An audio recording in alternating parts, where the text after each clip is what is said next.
Cause I trained myself to find the center on nights I went no heat that winter. Introspection peace when you let nothing out with inner easy when you go without for dinner. And I wasn't even a teen yet. I learned that from my jeans stretch. I moderate now more cause I'm eating. Yes, I tolerate lactose where the cheese at. The pace is present. Live in the future now. Can't waste a second. Gotta eat beats when I lack protein. Clean drip, it don't even need chlorine. Slim from the dirty, your knees folks green. I can teach them best. It ain't no situation you can't finesse. Keep your head high, learn what you worth for text. Serve 24 until you in your round of rest. Now thanks for eating Southern Cafe. Here's the check.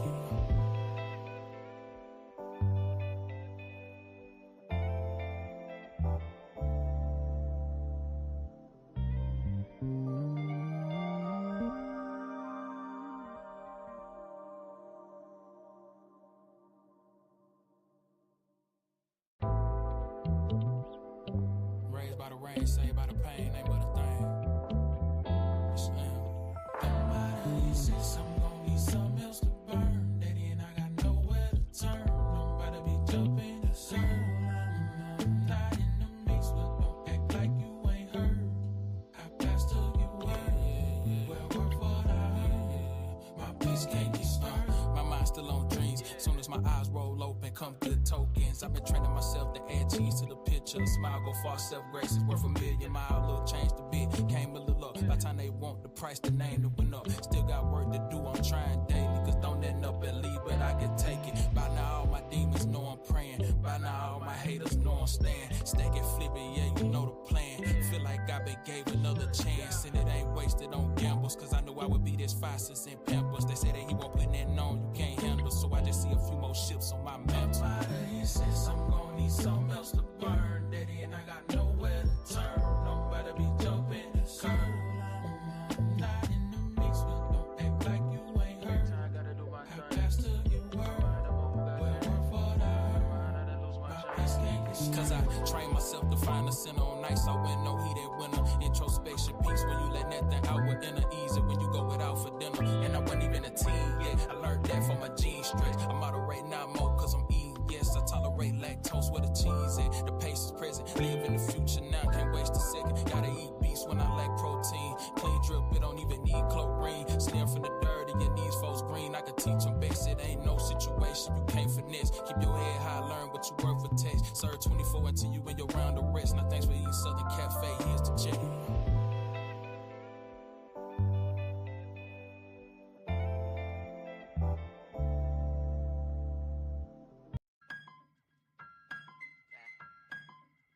Back in my bag, yo. Conscious. ISO. Diamond. Back in my bag and I gotta brag, I do this shit for real. When we was down and we had nothing, we had to share a meal. We put the shit in overdrive with no steering wheel.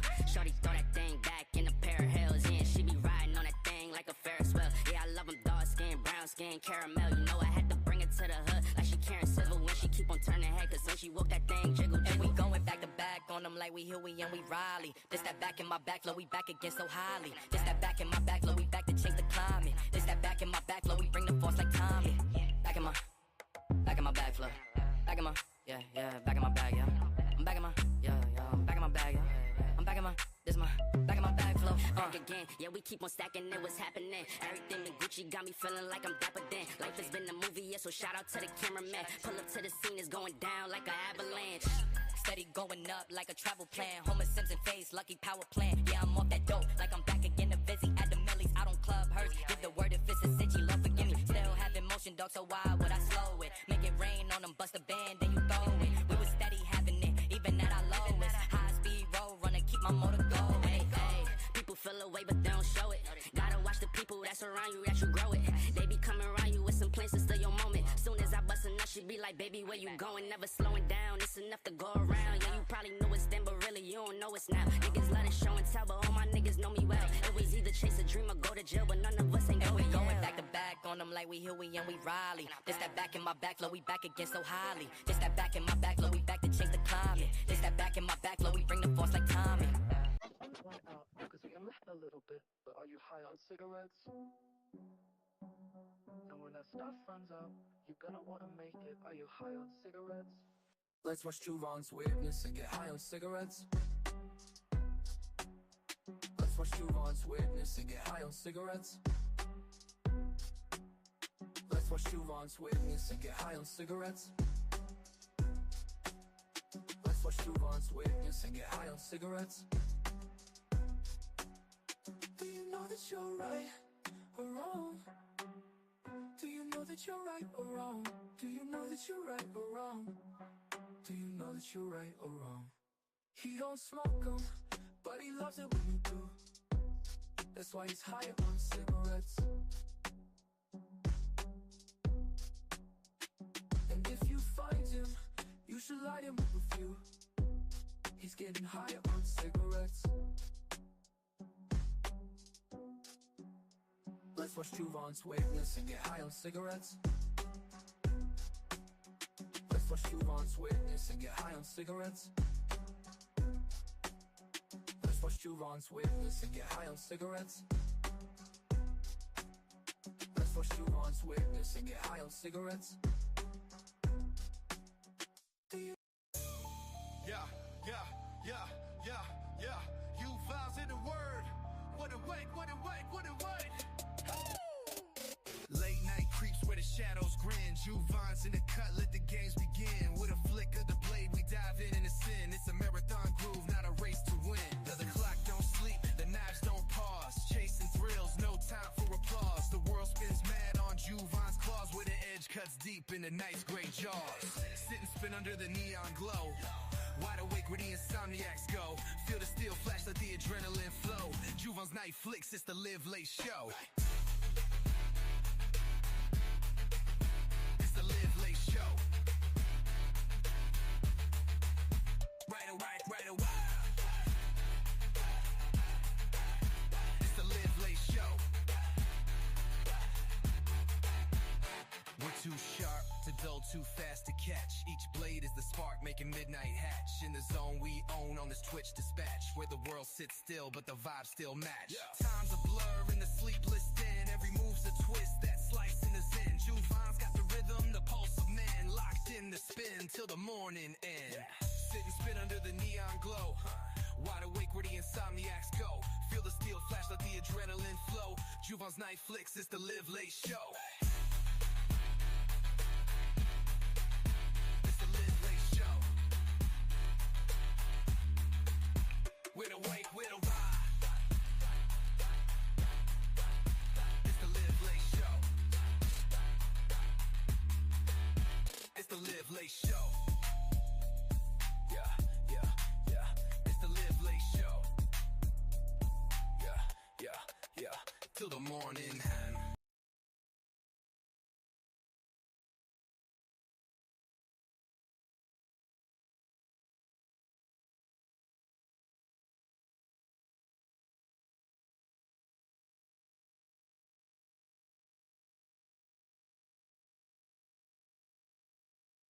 May I help you, sir? If I wanted a Whopper and asked you to hold the pickles and hold the lettuce, would I get to hear you sing? No, sir. You'd get to hear us sing. Hold the pickle, hold the lettuce, special order, don't upset us. All we ask is that you let us serve it your way. Hey, you got one big hit. Well, the Whopper's one big hamburger. Have it your way. Come on now, have it your way. Nine Lives presents Morris. Don't you love our vacation slide? I've seen better pictures on cave walls. That's you by the cactus. Which is which? Intermission, din. You go, I'll save your seat. Don't be finicky, it's 9 Lives. I can picture that. Liver chopped platter. 9 Lives chopped platter. 9 Lives, nutritious foods cats will really like, even Morris. Get a close-up of this, 9 Lives. What is up, guys? By the way, new school cats don't like that food. Can everybody hear me? Welcome to Insomniac Sit and Spin, where we hang out. Got a couple things to talk about. And whatever you guys want to talk about.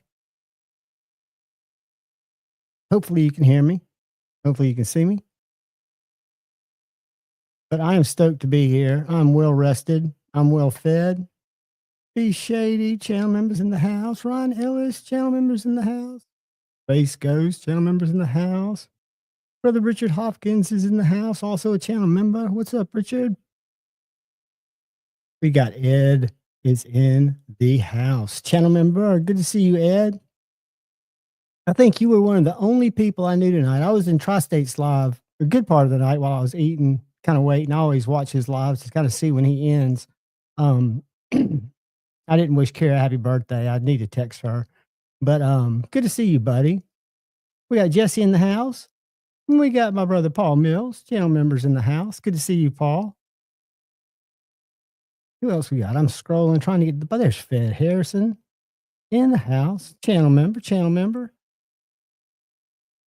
And I'll go over what we're going to talk about and then find out what you guys want to talk about. Neil McKenzie, channel member, what's up, buddy? Good to see you guys. Tuesdays are such a weird day. The reason I added this live, and I actually really prefer this live, Autumn Wind, what is up? Because it's late and we get some of our across the pond people if we stay late enough. And I've had a couple of these lives with Ed, I think being my bad influence, that went 10 hours. Ed was with me on both of those, but we have fun. It's just a little different. It's low key. Tonight, though, I actually do have some content, if you want to call it that I would like to talk about. Taco Bell didn't happen today, Jesse. I don't abuse it. I actually was telling, I was touching base with Richard earlier, and he was asking the same thing. And I actually did barbecue pork today, fried okra, and some awesome green beans. What is up, Louie? Good to see you, man. And then I saw on Tri-States Live that Cole and I stayed together at Blade Show 2022. He's a skinny guy. He's taller than me, but we're both skinny. And I saw that he was on whey protein shakes, and he's trying to bulk up a little bit, add some weight and get in shape. And it kind of inspired me. But those shakes look nasty, but I need to find something that's heavily caloric. And then I probably also need, what is it? HGT, when they boost your testosterone. So you feel like you're 16 again and you feel like you want to work out. Yeah, Ryan, I've got something that I will be dropping off when you stop off, when you got to stop up here and get me, or when we get over to Atlanta, from brother Richard. A little small token of his appreciation to your extreme kindness. But yeah, guys, I was gonna do a little Blade Show talk, find out if anybody's going for the first time, give you kind of my thoughts on how to approach it without stressing yourself out. I was watching, because lives have kind of been I'm trying to think what night. It was Sunday night when Edgy didn't go live, that Super Still Steve was live. And I was watching it because he was talking about his knives. He was getting ready and he was working, getting ready for Blade Show, but just talking. And somebody was talking about prices, and he brought up something really interesting. We hear price, and is it worth it? Is it not worth it? I've got some thoughts to add to that. And then I do want to talk about the Gavin Hawk video, and then the Marfione video, or the Microtech video that came out today. And ironically, about 3 days before Gavin's video came out, I traded at Knives and More, my local knife store, for this Microtech Ultratech ZBP for zero blade play. If you guys don't mind, if y'all aren't aware of what's going on, we're going to watch a short video just to start us out with something a little different.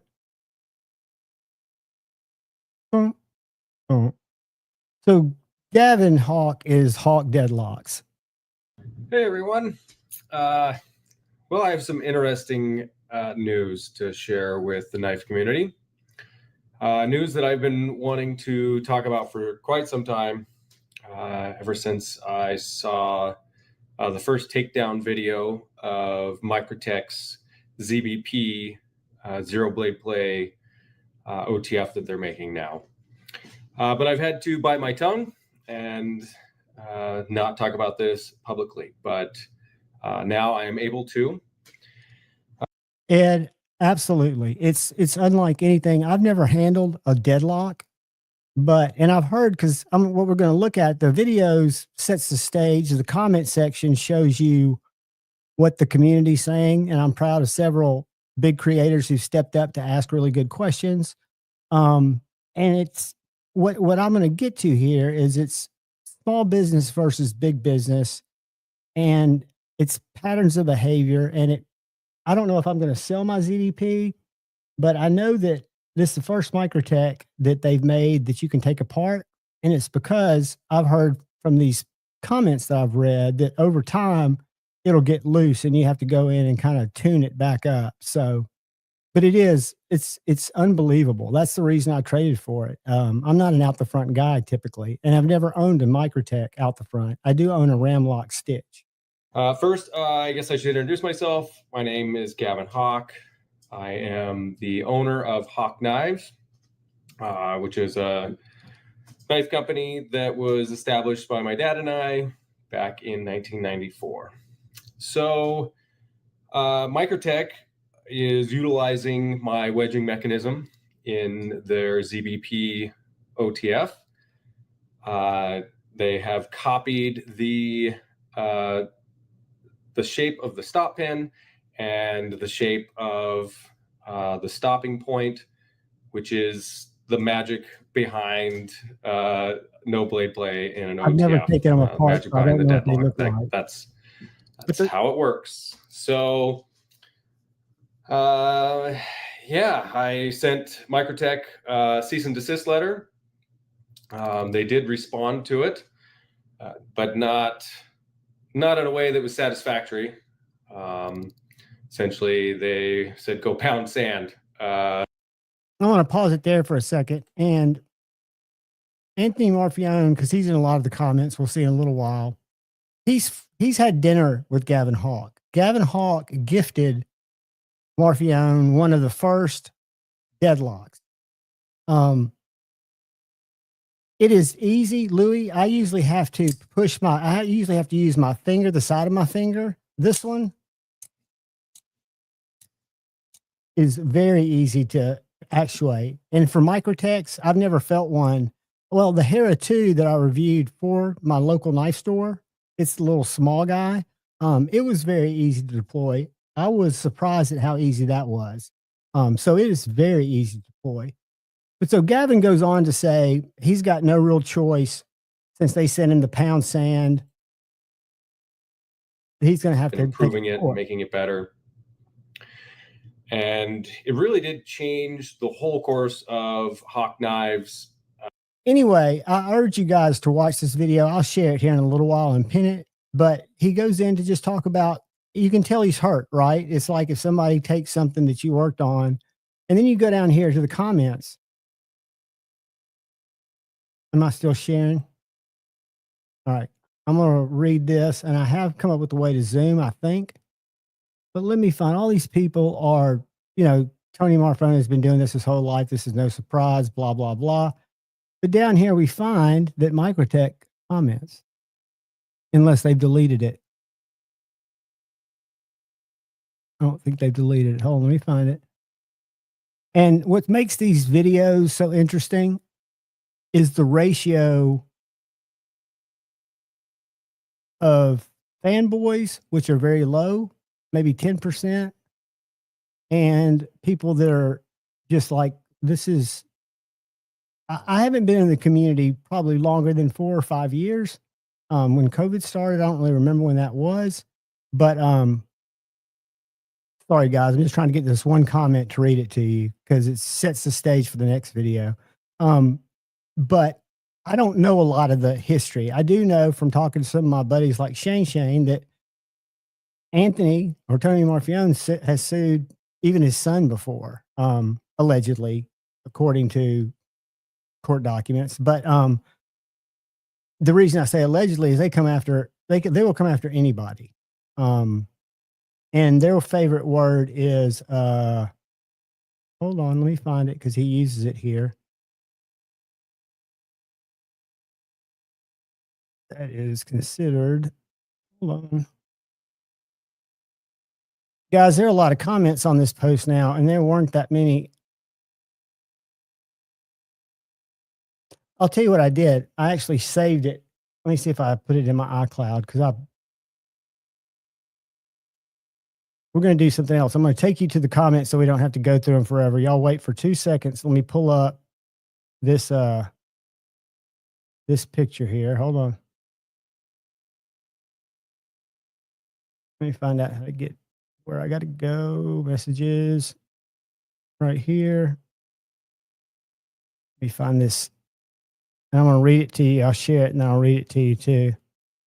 All right, here's the screenshot. Yeah, their favorite word or the word of the day is defamation. So in that sea of comments, you finally get down to one.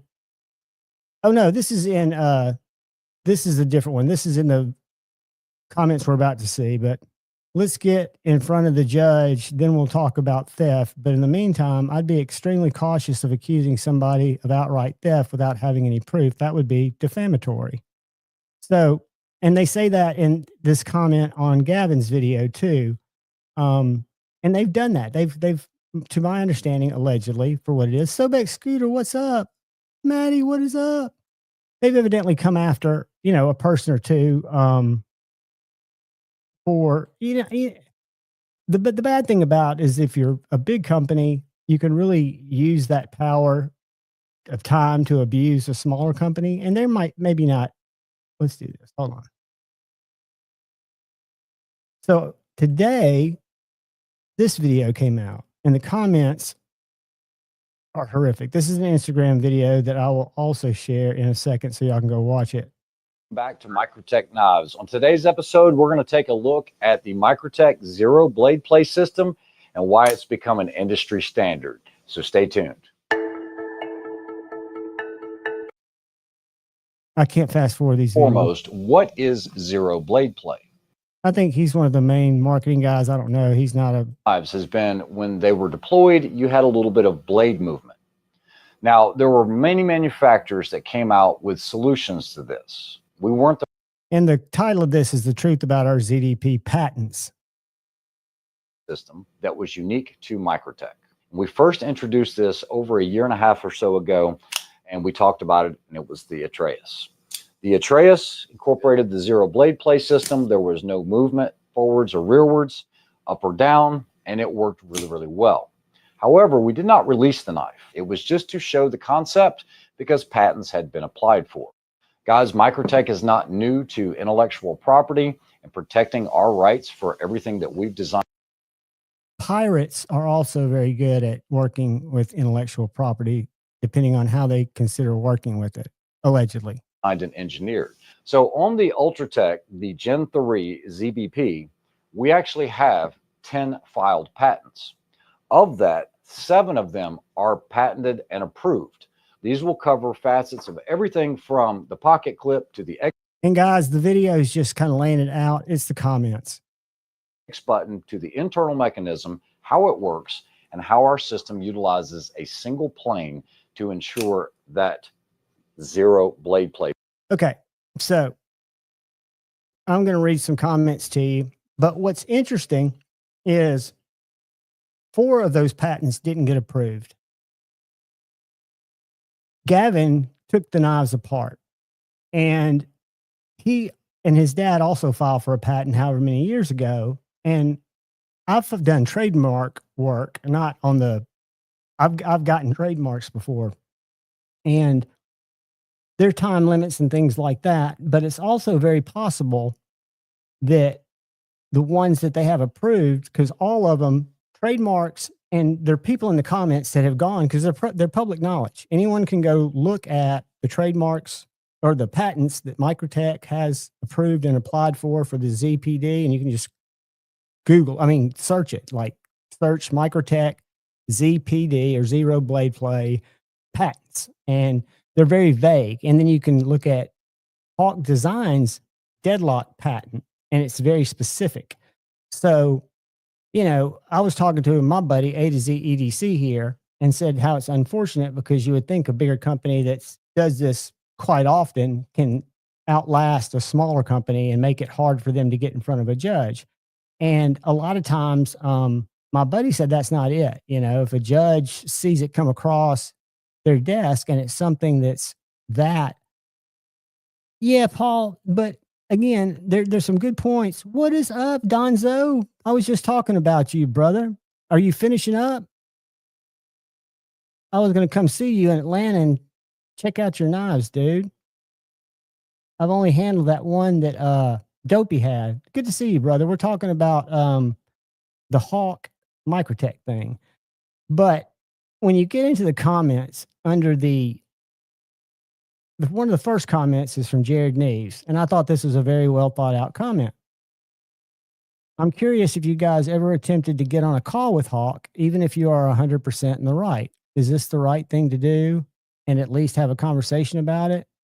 And they did agree that that would have been a good thing to do, because now Anthony Marfione's in the comments, okay? This is the guy. I have no ill will against Gavin. We have been friends for a good bit. We've had dinner together on multiple occasions and shows in the past, and even worked together towards collaboration or two. Still a fan of his work. And then he does a, I don't understand, little emoji there. Well, I can tell you. What's up, brother? What's going on, man? Just enjoying your conversation there. Well, I'm finding it interesting because what I think is going to happen, I don't think Gavin would have made a video and would have pursued it to the next level if he wasn't 100% sure by looking at a mechanism, not how something's written out to a patent attorney, and say this is a direct copy. I don't think he would go to the trouble. I think he would have picked up the phone and called Anthony if he didn't feel raped. YouTube changed the service. Great. I agree. And this is the thing, man. We can, it's still early. We can all talk about all this all we want, and we don't know the whole truth yet. But I mean, if Gavin took it apart and said, "Hey, man, this is the same thing I designed," I mean, it looks bad, but this is the same company that sold out some of their production to China too. So I don't really give a shit about them. And I've heard allegedly, and you can Google it and find that it's, at least Google says it's true. Lawsuits are not new for them, and they are very, very, what's the word I'm looking for?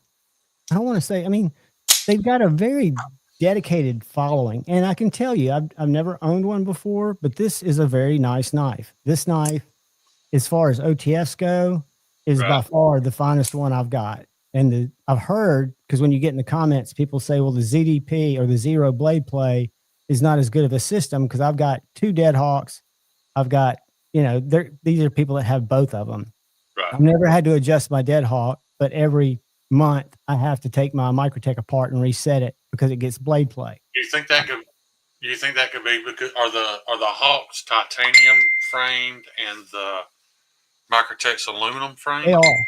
I think the Hawks are. Let me pull it up. I wonder if that could have. So I don't know. I'm just. And where's the stop pin on a Microtech? Did you hear Gavin when he was pointing out the specific things that were copied? The stop pin termination. I guess that's. Yeah, it all got a bit technical for me because I don't understand automatics. I'm not that big a fan of automatics. The only reason I was showing this one, it does have blade play, but I can deploy and undeploy this thing easily. That's why it's probably the only out the front I'll ever own. I would think you would like automatics with your hands. It would give you. All of you remember when I was getting a lot of knives from Blade Ops. Shout out to Blade Ops, by the way. Still love those people. They sell a lot of autos, so they sent me some Microtechs. I was literally doing a video, and I couldn't shut the knife. I had to take the knife off screen and struggle with it because my thumbs. I couldn't do it, Shane. I've never been able to close a Microtech without getting the side of my thumb, which you probably can't even get to. But this one, for some reason, is smooth. Look at that. I mean, you could do this one. If my little thumb will do it. I'm proud that they did something to improve it, but if they copied that man's stuff, and like you said, if they know they've got the money to keep him in court long enough to put him out of business, and it won't even matter anymore. That is the shitty side to capitalism, unfortunately. Yeah, but capitalism doesn't have to be cannibalistic. I know it turns that way, but it shouldn't turn that way within your country. It certainly shouldn't be. If they I apologize, guys. I still haven't had a shower. I work 9 hours a day. I'm so tired that I'm debating whether I can stand in the shower for 5 minutes. But I'm glad you popped on. Hey, Kathleen, welcome, channel member, young lady. I'll just say this: if you want my opinion on it, if it is what it looks like it is, it's shitty business. And Anthony, for Anthony to sue Heretic Knives, which is his own son, kind of tells you something about the guy a little bit. So I don't know, man. I've just never been. And I think the way they handled I'm not a fanboy anyway, so Well, I'm not a fanboy, but if I was, and the way that, hang on, I don't know if they got enough fanboys that would keep buying their knives, but if it turns out to be something super shady, that's enough. There were people in the comments, and I'm going to put links up here for y'all to check out. Hey, Stephen Wallace. Well, yeah, but the ratio is, I feel like, is almost always going to lean towards the pissed off people. Pissed off people are louder than not pissed off people. Well, but you've got, when you talk about Strider, Microtech, Hinderer, you're going to have people that are on those pages for those reasons. Right. To some extent, I think. Hush. Let me share. How do I just copy it? All right, I'm going to have to figure out. That's an option, if you feel that strongly about it, man, don't let anybody talk you out of it. And let's see what happens, because you have the right to be pissed off. And I think the way, and I think they may have tried to do a cease and desist on the small axial knife that they made for a short time that they don't make anymore, that looked like that credit card knife. Yeah, aren't they the same? Yeah, that was the same people that tried to put Axial out of business. Yeah, but they did it in a shady way. Out of retailers. By bullying them out of retailers. Correct. Yeah, fuck him. Fuck him. And that's another American maker, right? So when we talk about we'd like to see more American knives, it's good to see those guys like Tim Reeves, Greg Medford, Chavez, all those guys that get along and share ideas, right? Another reason to dislike Anthony. Him and Greg are buddies. So if you already don't like Greg, there's a reason not to like Anthony. Well, and again, we don't know the whole story. I would only think that Anthony having as much time. Really should do, John. Everybody really should just buy one of these, because there's no thumb switch. It's not hard to deploy. You just take it out of the sheath and it's ready to use. It's always open. I'm so proud of this thing, dude. Dude, I'm gonna make it big because I was gonna share. That's on my list. You did an awesome job designing this. Now, I will say, guys, on this first batch, there are some slight differences from one to another. There's supposed to be about a ½ inch more blade. This was 100% my mistake. No, but I think it's the way it should have been. What I did, I added the choil into the blade instead of back in the handle. So I shortened the handle to make it match more. But I'm telling you, I think it's even better as a smaller knife. And I told you when I first sent it to you at 7 inches, it was big for me. Yeah. And this is a full 1.5 inch full flat grind. So when Stevie asked how it compared to the Chickadee, this is certainly going to be slicier than the Chickadee. Absolutely. I was just joking in my comment. Damn near a zero edge right now. There's no edge bevel on this knife, guys. Look at look at the workmanship in it, though, dude. Look at your plunges. I mean, it's just outstanding, dude. Your choil, your sharpening choil. Yeah, I think that I will say this: that the next batch, they're probably all going to lean more towards this, maybe with just a little more cutting edge, but yeah, and maybe not quite as sharp a spike right there at the sharp plunge. Yeah, we want to look at it. It hurts anything, but it is very thin there. But yeah, we're this was a prototype, so it's kind of what you get. Yes, Kathleen, I'm more ready than I ever thought I would be. I had settled on, if I can get one fret and one thug ready and the couple of orders that people are wanting to pick up while they're there, I'll be happy. I think I'm at 17 or 18 knives right now. But you got to show the week you get back, so you really should. Right. I'm not taking them all. I'm not going to take them all. Yeah. I'm going to take probably. Because you got to look at it as hitting two markets with your product. in 2 week time. You know, you're seeing two totally different groups of people. So if they're not as many people, which of course there won't be at the second show, it could be a more profitable. You're picking up a whole new group of people that are going to be And telling we're also things about hoping you. to put together a video on SOE's channel. I'm not positive that that's going to happen, but I'm hoping we're going to do an interview on there and put a video on his channel, and that opens me up to a different market. That market, I don't know how those pocket fixies are going to go over. In all honesty, that's a more tactical prepper survivor EDC kind of knife, yeah. which I make those too. They just Steven, tell me the crowns are not there. Huh? I think he's messing with me. That the crowns should not be in tonight's chat. I turned that feature off. That was that where you chat and you get points, and people got pissed Friday night because they were competing with each other to see who chatted the most. And they were dogging, oh, Paul Mills has moved down to number 3. And so I turned it off midstream, but I think it kept recording. Shay, is that lyrics? That right there? Yeah. That's got to be a lyric. That sounds familiar. That does sound familiar. John, I have a new obsession. They are still there? How in the hell can that be? Hold on a second, guys. All right. Go ahead, Shane. You talk. I'm going to make you small so you don't feel like you're... I have a new obsession, and I don't know if the knife community is going to appreciate it. But that little girl from down the road from your house, from Athens, you know what I'm talking about? Jessie Murph. Yeah.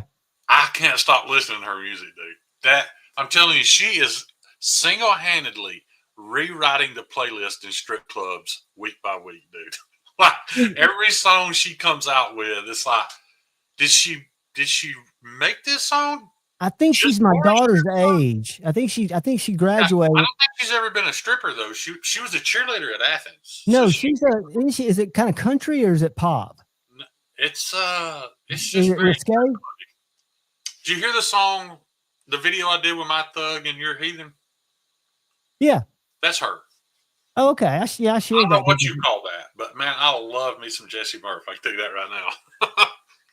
That is 100%. Kathleen, but last week I disengaged it for all my lives, and I haven't gotten anything from YouTube saying that because YouTube doesn't get anything out of it. Creators don't get anything out of it. You guys don't get anything out of it unless you're competing to see who gets the highest number for chatting with each other. And I forgot how I got into it last time. She dropped that song, John, and then 501 Bryce dropped like a reply to it. If you listen to her song and then listen to his little 40-second clip that he recorded, kind of to the same beat. Is it a diss or is it like a... No. She's in her song, she's saying, boy ain't mad, boy ain't mad, boy ain't mad at you. But I got to get back at you. And so in his song, he's like, he's playing the other half of this relationship, I guess. It's good. I'll send it to you later. We can't play it on here because we'll get YouTube crown chats. Hold on a second. Ladies first, live chat, super chat, types of blah blah. Here's how live that. See, it's no secret that I have an affinity for trashy women, and you know. Well, you have it's part of your lineage. You don't necessarily have that affinity. I mean, I was listening. This is my squirrel brain, and it'll happen because it's that time of night. But I was listening to 2 guys in a cave or whatever, Bert Kreischer and what's his name? They were talking.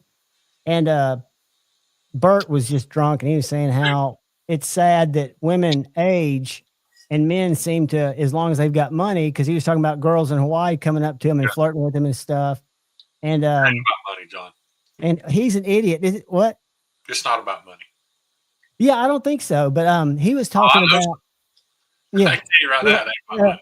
But he was talking about how, he feels so guilty that he even looks at them. And Bert made a great point, and I don't necessarily agree with it, but it's biological. He goes, dude, you're a man, and if you look back at how reproduction works, people are drawn together by looking for people who can be carriers of their DNA. However you want to look at that. Tart, I don't want to expose anything, but Iggy and I have a lot in common. I'll just put it that way. We share a lot of. Anyway, I'll just leave it at that. Hey, I talk to Iggy all the time. Keep it on the down low. Yeah. You know how we always talk about prices, Shane, and that's high. And we can agree that there are knives that are priced a lot more than they cost. Did you watch any of Steve Sunday night, or were you at the shop when you didn't go live? Steve, Super Steel Steve had a little live from his garage, and he got into just answering questions in the chat. Yeah. And somebody talked about, well, that guy's knives are too high. And Steve just stepped back and he said, wait a minute, I want to nix this. And I'm curious what the chat thinks about this. But I agree with it from what I've learned in school, which was very little. Yeah. But he goes, wait a minute. How can we say something's too expensive? What determines if something's too expensive is when people stop buying it. So if they're selling a luxury knife that I wouldn't buy because I can't buy it, Steve said, but people are buying it, how can we say that it's too expensive when the market, capitalism, was based on market prices? And how do you falsely inflate market prices with knives? I don't know how you do that unless you did some kind of engineered scarcity, but then you still have to have a knife that people wanted to pay for. Let me tell you. I think he does. Iggy's his favorite person in the community. Any knife company that is having knives spit out of a CNC machine and sell them for the same price that I am is making at least quadruple the profit that I am. Absolutely. I figured it up today, and I'm not an accountant, but with my best estimation, if this batch sells out, I will make a little under $10 an hour. If I don't do anything else to them, then they all sell out right now. Yeah. A little under $10 an hour. We all know that once you get and I have an issue with charging any more for them. If I was buying in mass quantity, sheets of steel instead of bars, and having a CNC do all the work. Now I'm wrong, there's cost in a CNC, but it pays for itself over time. Yeah. I still think sell knives cheaper, and they would be more perfect. I only mention that because my knives still aren't perfect. And I tell people, if you want a perfectly made knife, buy one from a really good CNC operator. Well, or I feel like it's a little soulless. I think listening to Steve, because he talked about the ones he's having made by Alex too, and about how when they come back to him, yeah, they weren't cut out by him, but they're going to be his edges, his heat treats, his grind. Right, exactly. And he's going to be able to deliver more of them. You know, and hopefully at a more consistent quality. But he didn't see any negative. I have witnessed every step of this because I'm very interested in the fact that Steingraber's about to start doing OEM work for folders as well. And everything has been spot on. The cuts, like, did you see them take them out of the box, that stack of them? Oh, they look perfect, like a deck of cards. They're absolutely perfect. Like a deck of cards. They hit the heat treats dead on. And that is the way. In fact, Steve was able to sell the knife, what, $20, $30 cheaper? Mm-hmm. Yeah. And we can both say it's a better knife. When you look at tolerances, I would think it's a more perfect knife. Yes. I mean, and the only downside is he didn't cut it out. Yeah. Right? I mean, really, drill the pinholes. Rich, if you think about someone who's trying to get that $10 an hour to $20 an hour without having to double your prices, those are the ways that you can cut the time, because time's your asset you can't get back, right? The materials are going to be what they are. Aren't all production knives using CNC? Production knives, I think, are all using CNC. You almost can't not use it, Kathleen. I mean, I'm my next step. I've got a guy local that has a CNC plasma. I'm going to try a batch. I want to see how accurate a plasma can cut. It might not work out. I don't know. But that at $10 a blank, he'll cut my knives out at $10 a piece. I know I'll make. Shane, it costs you $10 to drill one of those holes in that S10V. S110V. Yeah, if you figure in everything, it costs me more than $10 an eye. And that's not to heat treat it or grind the bevels just to get it shaped and ready to go in the oven. Right. I know I'm spending more, and especially if you figure in whatever my desired salary would be. I mean, I don't know, but if you were going to make knives, what would you want to make an hour? Would you want to make $1,000 a week? You want to make $25 an hour and work 40 hours a week? I don't know how to get to that point, but that's not the point. I'm not, that's the long-term point. I'll be honest with you guys, man. The sale itself and the fire emojis on Instagram, all of this has done more for my mental health than anything I've experienced. Because you created some shit, dude. Right. Like literally, I kept telling myself I was going to buy that new grinder attachment. The only reason I'm getting that new grinder attachment is because Ed Harrison bought it. He super chatted the money on my channel, and the day it pops in my account, I'm ordering that attachment. I've been trying to buy that attachment for 6 months, guys. But I agree, Ty. Water jet. I can actually have them water jetted cheaper than that.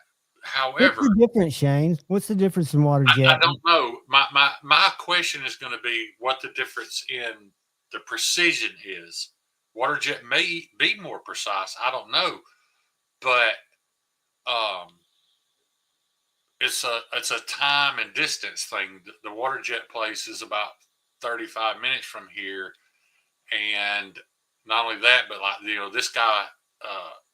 A lot of people don't know this, but Alabama Damascus does a lot of water jet work for Kershaw, Case, lots of knife companies. So for me to go in there and be like, hey, can you water jet me 10 knives? I don't know how far down the books I'm going to fall. So if the laser plasma cutter, if it's even close on precision, and it costs me $5 more per blade, and it's 10 minutes away, and it's I'll go with that. And this guy, again, he's a veteran. He's starting a new business. I was going to say the same thing, Terry. This company he worked for sold out to China. So he's out of a job. So now he's trying to start his own business here locally. So I want to promote that. I'll pay absolutely. That's worth $5 right there if it's right. My biggest thing, though, John, is Shane. That's a good point. Brian would be a good person to ask the difference. Oh, I have. Well, no, I haven't asked him about the plasma cutting. We've discussed water jet versus wire EDM, and wire EDM is about 5 to 6 times the cost of water jet. But you only need wire EDM for extreme precision. Like they're actually wire EDM in his lock face. Water jet would not get your lock face that. Yeah. Or maybe like even the milling. Would that be considered water jetting? No, that's a different. Just no. All the wire EDM is doing is shaping it, and it's cutting that slight angle on the tang for the lock face geometry. Now he may still. I'm sure he probably still has to touch that up. Sure. But well, they all come with that little nub on the end of them that they've got to grind off, right, from where they all attach. But what we found, and we had a small CNC machine only because just being able to nest on a computer, and with blades it's different because they're all the same part, but you could do it by hand. But we'd nest the wood that we'd use for the components out of our stock, right, and we'd have a lot less waste. You get the precision, but you'd also, since you're nesting your components together and they're able to make such direct cuts automatically. See, I may look at buying a sheet of steel. Because if I take him my 1.5-inch bars, he can make my thugs out of it, but he needs 1/8 of an inch both directions. So that means I'm going to lose a 1/4 inch in width. So like he can't cut out my heathens. I'd have to buy 2-inch wide pieces, which I can't always find in 2-inch wide. So there are some hurdles to overcome. If I can buy a sheet, you're exactly right. You can nest all that stuff in there where all you get's that flimsy. Oh, you've seen it, that flimsy piece with all the knife cutouts in it. But I keep saying, John, it's hard for me to invest money I don't have into something that, and I know what you're going to say because you always say it, but this could end next month. You know what I mean? Absolutely. 6 months from now, I may still have some of these knives in this box left over, and I'll be thinking, man, I'm glad I didn't spend another $4,000 or $5,000. You know what I mean? No, I will totally get that. All I'm saying, like to crawl, like if you had a big order, or if you wanted to make for a show 10 knives, what would the difference be just to have those 10 cut out? Well, Cheetos. Here's the thing: when you start promoting and taking orders on the fret, they're going to be cut out because I want them all to be identical. I want you to be able to stack them on top of each other and them all be exactly the same. Because the 5 I made are not all the same. Right, right. That little video where I said something about Blaze Show sneak peek. There's 5 or 6 thugs in there, and you can tell none of them are the same. They're close, but they're not identical.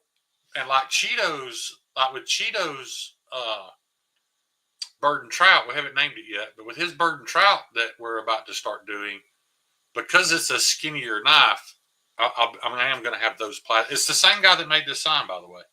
The guy that really? This, yeah. Was that Meathead? No, Meathead had this done. He had the guy laser plasma the image. Then him and Riley made the rest of it. But, so is that steel or some kind of metal on the outside? Yeah, it's steel. Oh, okay. Yeah, he CNC plasma all this, and it's very. Dude, it looks like a drawing or a tattoo. It's very nice. Very precise. You were here to be able to see how clean it all is. It's clean enough that I could definitely swipe it across the belt a couple of times to make it perfect for a knife. Yeah. Well, Kathleen, I hope so. And the problem is that I don't think you know is that I don't have a table. So literally the only people who are probably going to see my knives are people I already know who come up to me.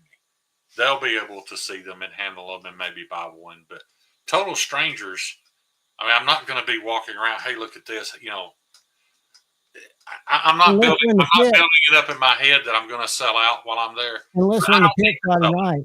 Did you see that? No, because what you just need to do is I've got to show the following week. Yeah, be present.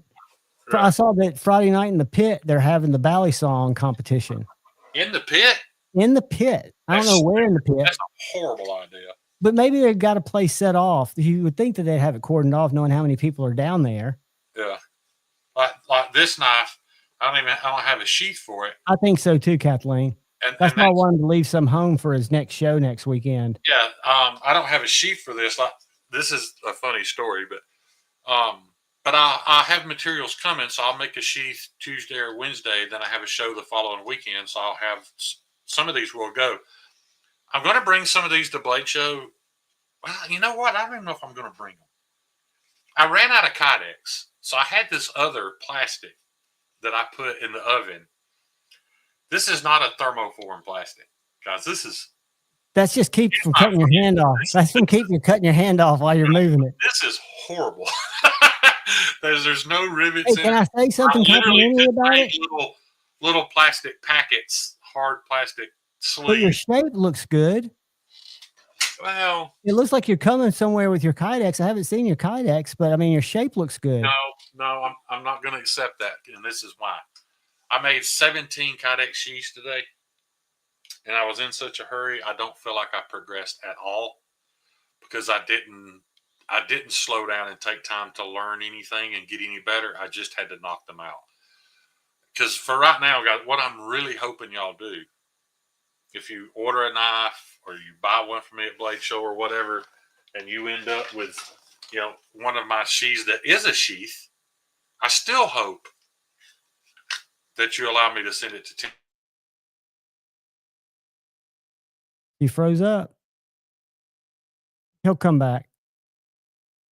Kathleen, I don't know the name of the hotel, but in the center of the hotel, there's a bar that's got like a sunken area with couches around, where people would sit. Okay. Oh, you just froze up for a second, buddy. Yeah, it happens. I was just trying to give Kathleen a layout. All out, but listen, there's no pop. It just it's not in there. very snug at all. It's very easy to pull out. It's not great. And I tell everybody that orders a knife, my Kydex needs a lot of work. And It'll get there, dude. But it's a sheath. That's going to Terry anyways. Yeah, this one's going to Terry. So this is just literally something to ship it in. To keep me from cutting myself and to ship it in. Terry, you're right. It's thicker than an old 5W30 bottle. I ordered it off Amazon, and apparently it was not a. Like, I don't know if you guys can see the difference. This is Kydex. You see the bumpy texture? Yeah, and you can see how it sucks into I have the. no idea what the hell this is. It looks like a real thick type of electrician's tape, doesn't it? It's bad, man. It's bad. So maybe I won't even take them to Blade Show and embarrass myself because I have to make sheaths for these for the next show the next weekend anyway. But hopefully in the future I'm not in such a time crunch that I can get the batch done, get them to Terry, get nice sheaths made, and then put them out there for sale, and that will never be an issue. Exactly. Now, granted, you're going to spend, because I charge $20 for a Kydex sheath, and it's not worth that. You know, so with but Terry, you're losing money on. You're not getting you're probably getting $2 an hour for that. Right. You know, if you get the sheath from Terry, you're going to spend $40, $50, but it's well worth the extra. I would throw in the sheath for free, but I don't want anybody to make a decision not to buy a sheath from Terry because they can get one from me for free. So it's going to be $20 for my horrible Kydex sheath, or throw another 20 with it and get a decent sheath from Terry. That's your choices. But another thing with the plasma, the other thing with the plasma or the water jet is once I get the sizing all the same, Terry can make one sheath for the fret, ship it out, and I can mess him, hey, make 5 more. And the next 5 he makes without having the knife in hand should match, should work on those frets too. Because right now, none of my, not only are the thugs not the same, but John, the sheaths aren't. Let me show you. The sheaves aren't even shaped the same, dude. They're not. Well, you're doing them by hand. You don't have and you might not do. I literally didn't even pick this one up to see if this one matched exactly. I was just trying to get a sheath together so that if you bought it, it's not going to stab you or cut a hole in your backpack before you get out of there. That's all. But you've been working constantly for what, 42, 72 hours? Something like that. Yeah, I don't know. I mean, insane time you're putting in. And I know Donnie's been doing that too. Yeah, I know Donnie's been on the he's been on the ball too, getting himself ready for Blade Show. Everybody is though. But let me show you a difference, John. Like talking about what you and I you haven't actually laid eyes on this. I don't know if you guys will be able to see this well, but the difference in these two frets, it's mostly you see how much thicker this one is across here than this. I like the thin one, yeah. Yeah, the thin one looks way better. They both feel great, but just because I reduced this width just a little bit from this one. And Shane, I actually meant to talk to you about that, but I have no memory. But I think that's better for the way I carry, because pocket droppers, I like a little thinner handle. Then it might not be, it might not feel as good in hand, but when and you I'm have not putting it off on you, John, but this was closer to what you drew. And then after I did it, I was like, man, this is a little too. Well, that's what I wanted you to do. I wanted you to take my first drawing and I haven't even cut a sharpening tool in this one, but so I adapted it a little bit, and I like this much better. I do think we could still stand to go 1/4 to 1/2 inch more blade and move the sharpening tool up just 1/16 of an inch would be better. Yeah, so like I said, there's improvements coming, man. It's not well, that's how I talked about this, and it always makes y'all know NAF Sergeant, right? Yeah, I know who NAF Sergeant. You're talking about Luck Knives? Yeah, Luck Knives. Well, every time I post this on Facebook, or not Facebook, what did I say? Facebook. God bless. every time I post this little knife, this is one of his first 5 knives that he made. And Lefty actually bought it, and, kept it for a week and then sold it to me because I'm an idiot. But I love it because it's so rough. I see his knives on Instagram and they look nothing like this. And the shape's the same, but the refinement is so much more. You can tell he's pursuing his craft. The same with Jason's knife. He's improved leaps and bounds over the past year. Same with this. Why I love this, because it's an early representation of your work. This is another new design that nobody has seen yet. Like, this is literally the guy that designed it hasn't even seen this prototype yet. And it does remind me a little bit of the Goon, but it's a little stabbier than the Goon, and it doesn't have the spine chimping, so it doesn't hang up in the sheath. But this is Bob DeMarco's Junkie. Ooh. Bob designed this and commissioned me to make it. I hope it does well and we get some orders and I get to make some more, but yeah, it's not quite finished. I still got to clean the blade up. You can see there's some. That looks slicey. What's it made out of, Shane? This is crewwear. That's crewwear? 65 HRC crewwear. Yeah. And that's black jute micarta handles. I can't see the screen because that stupid Scott thing popped up again. So I apologize if I'm. You're right in the center. You're perfect. Let me make you bigger. Yeah, that's black jute micarta. So this should be a, yeah. Yeah, that's beautiful, I'm making dude. this for Bob. Now, I mean, I'm not TCAL. I don't know that we're going to do orders of these. I'll tell you this: I'm not going to make one unless it's, approved through Bob, and if he wants to do a run of them, and like Javon's going to do a run of them, promote it, and sell it. But yeah, it's very Michael Janik. It does seem very, very Janik. It is ground really thin. I say really thin. Is I've got Bob most of buying those it? thugs to about 7 thousandths at the edge. This one's about 15. It's a little bit sturdier knife.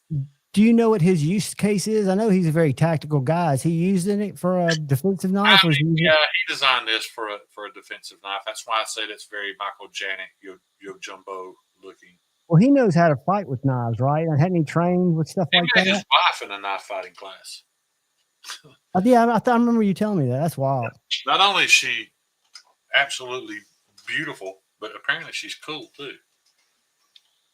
Maddie, that would be cool and like a foot long, wouldn't it? Have you guys seen the Thug 2XL of Derek for Reals? Is that the one that you had two hands? Is that the one that you did? Hang on, I'll go get it. Derek Frill wanted a Thug, but he's like, no, man, I want like a 10-inch. I was like, all right, I'll make it. Hang on, I'll go get it. I haven't showed it yet either. And that's the difference in custom knives, right? Right. Yeah, you get what you want. Show this while he's gone. That's an early Joke Wolf blim that is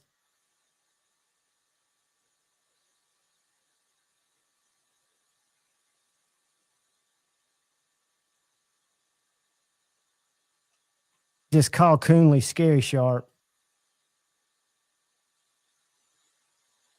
I think that's the one Paul, he put two hands on in the shop one day. I can't remember.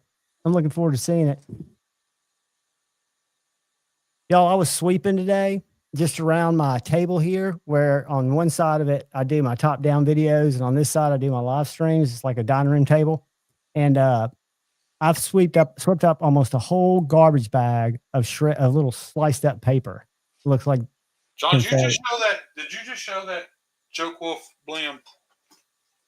I showed it because it's an early representation. That's fine. I'm glad you did, because I want to look at the sheet I got it in, buddy. Hang on, I want to hold them both at the same time. I've been carrying it, dude. It's scary, freaking sharp. You miss me just shaving paper. I want to show the difference, because I've got Aiden's Joke Wolf right here. I got to untape it. Yeah, look at that choil. Yeah, and that one's Nitro V, and this is K390. And look how much tall. I mean, yeah, that's pretty and you big. see the choil. don't tell it a choil, but yeah, there's at least Stop. something to stop your fingers. Would you call it a finger stop? You got a little one here. And Kyle sharpened this thing, and it is nasty, man. But this one is Egg Miguel's. But it's the same size, right? Lengthwise? Yeah, same size knife. What's the handle material on that? It looks almost like stabilized wood. I'll be honest, I don't know what Mike Navarro puts in that witch's pot to make his handles, and I don't care. I will say this: this is not a hard use knife, and this is not a hard use handle material. The knife of Bob DeMarco's is a hard use handle material because it's a hard use. Micarta, yeah. So I'm not going to tell you this stuff is as tough as micarta. It's probably not. But now let me show you what I do with it. Your XXL. Keep in mind, guys, the epoxy's not dry on this, but I can show it anyway, because I just want to show it for a size comparison. I'm gonna make you big real quick. So here's, oh shit, it's still got tape on it. I'm gonna do that. Here's a regular Thug. I love that handle. And then there's Derek For Real's Thug. Holy smokes, dude. Yeah. Yeah, this is like I said, the epoxy's still wet, but this is that about 10 inches, did you say? It's 10 or 11, I don't know. It's big.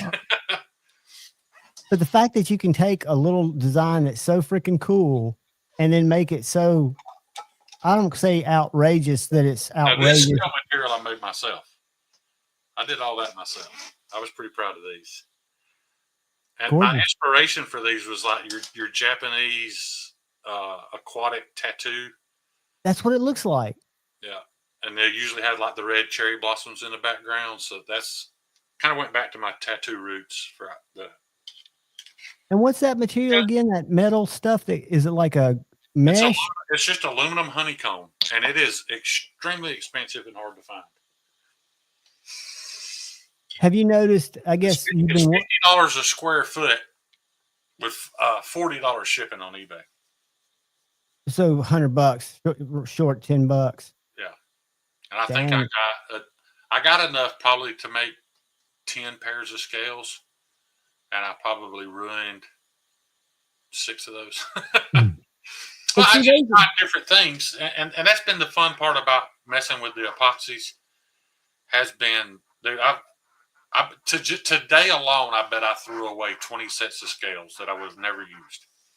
All that money in the garbage can.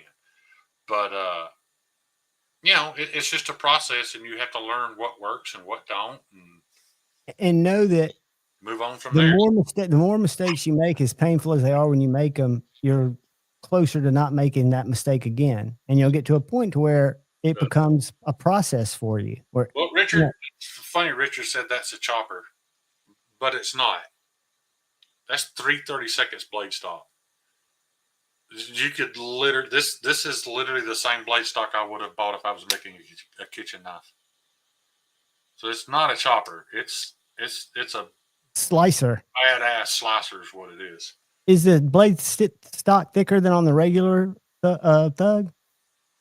It is the same thickness as the Nitro V Thugs.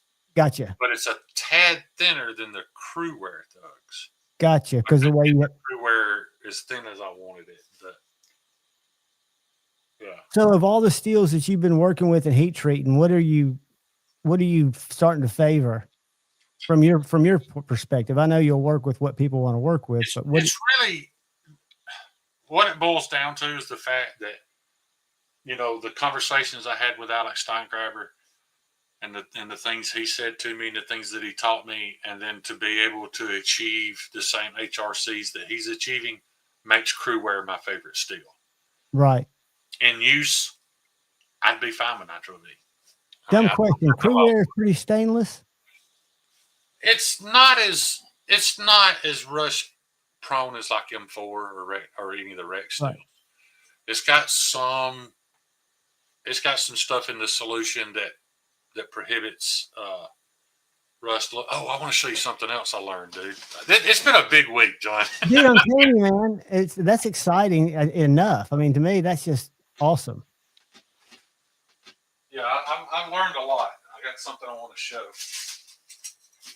So typically, when I do an acid wash, I was never really happy with my acid washes. Like, if you look at said Stevie's big fucking camp knife, I acid washed it, and it's just not.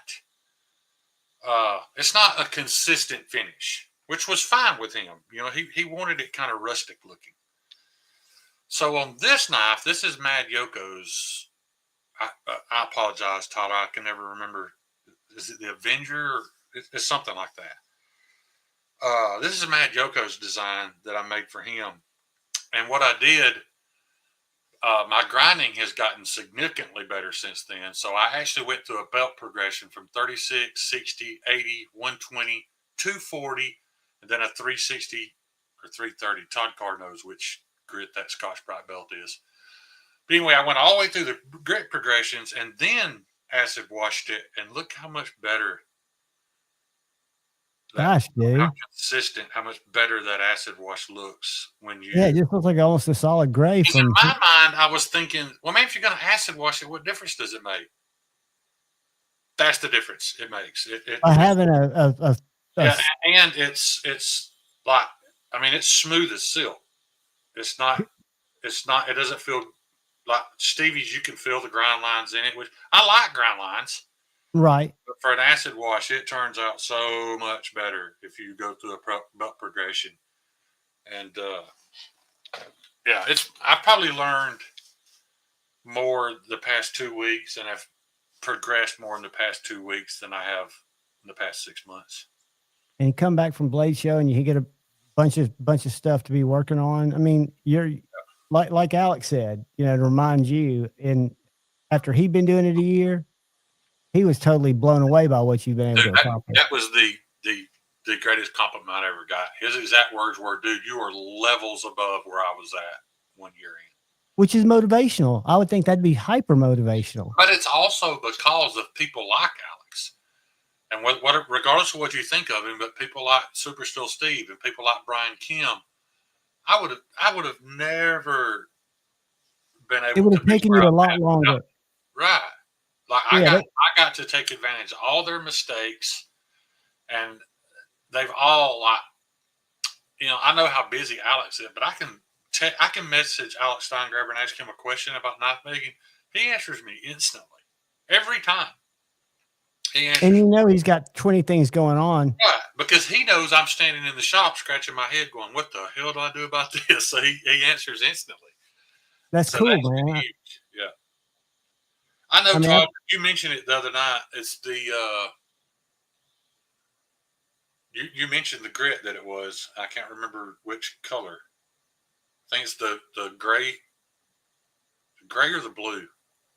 Mine's has discolored some from use, so I can't tell. So you don't remember what it started as. Yeah. Oh, man. So Richard, it's funny you say it, because that M4 is good stuff, but when you get your fret, it's also a 64 HRC Magna Cut, so you won't have to worry about it corroding ever. So you can kind of pick and choose between your fret and whatever you name that other knife. But yeah. Which knife, David, are you trying to get them off of?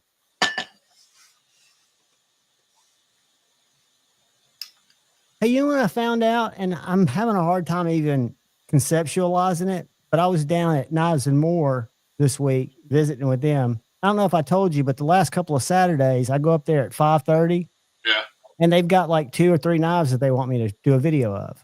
There you go. And I just shoot it because it gives me content, and I take them back to them Monday morning. And you're supporting a local business, dude. That's awesome. I love what you're doing. They've been selling stuff. That's what's awesome. They sold those 2 out the fronts the day the video went out. So I love that because they're good guys. They've been there since hell 89. I want to say. And eventually, you'll deserve a commission off that. Yeah, but that's not. I know. But eventually, you'll deserve that. But what's cool is like when or a job. Yeah, I would love to work down there a couple days a week. That would be sweet. But did you see those 2 bucks, those 1980 bucks that I saw up there? that they showed me that are they're 84 proto. Let me show it to you. Hold on. I think I've gotten so into to like First Amendment audit and police videos that I've almost ruined my knife algorithm. Like I have to go search for your videos. They don't. Oh, dude, in front of me anymore. I can appreciate that 100%. Look at these, dude. Oh yeah, I did see that. Yeah, those were actually made for the Navy SEALs, and they hated them.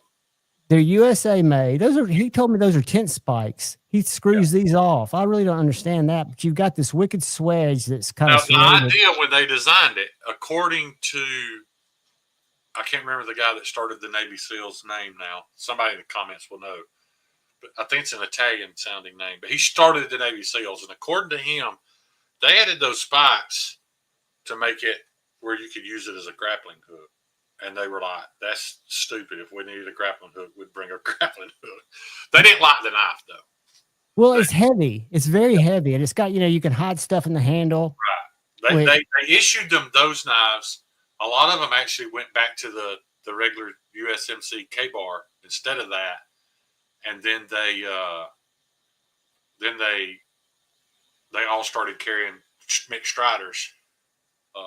Even a lot of Strider fixed blades. But then when Jack Carr discovered, what's the guy's name?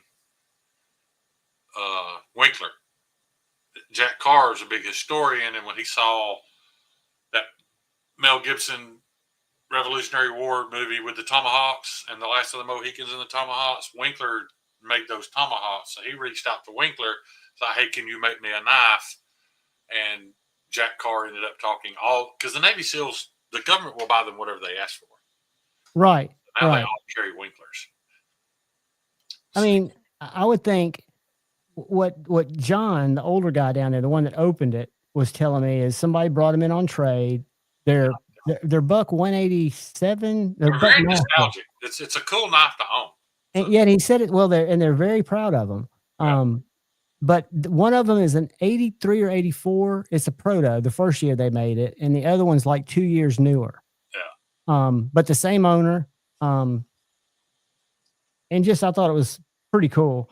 But what I was going to say is going down there, like this video comes out tomorrow. Yeah. And that is at Deer Lick Forge, the guy over in Rogersville. Okay. Dude, he makes amazing knives. You know what you know how he makes those blades? Video with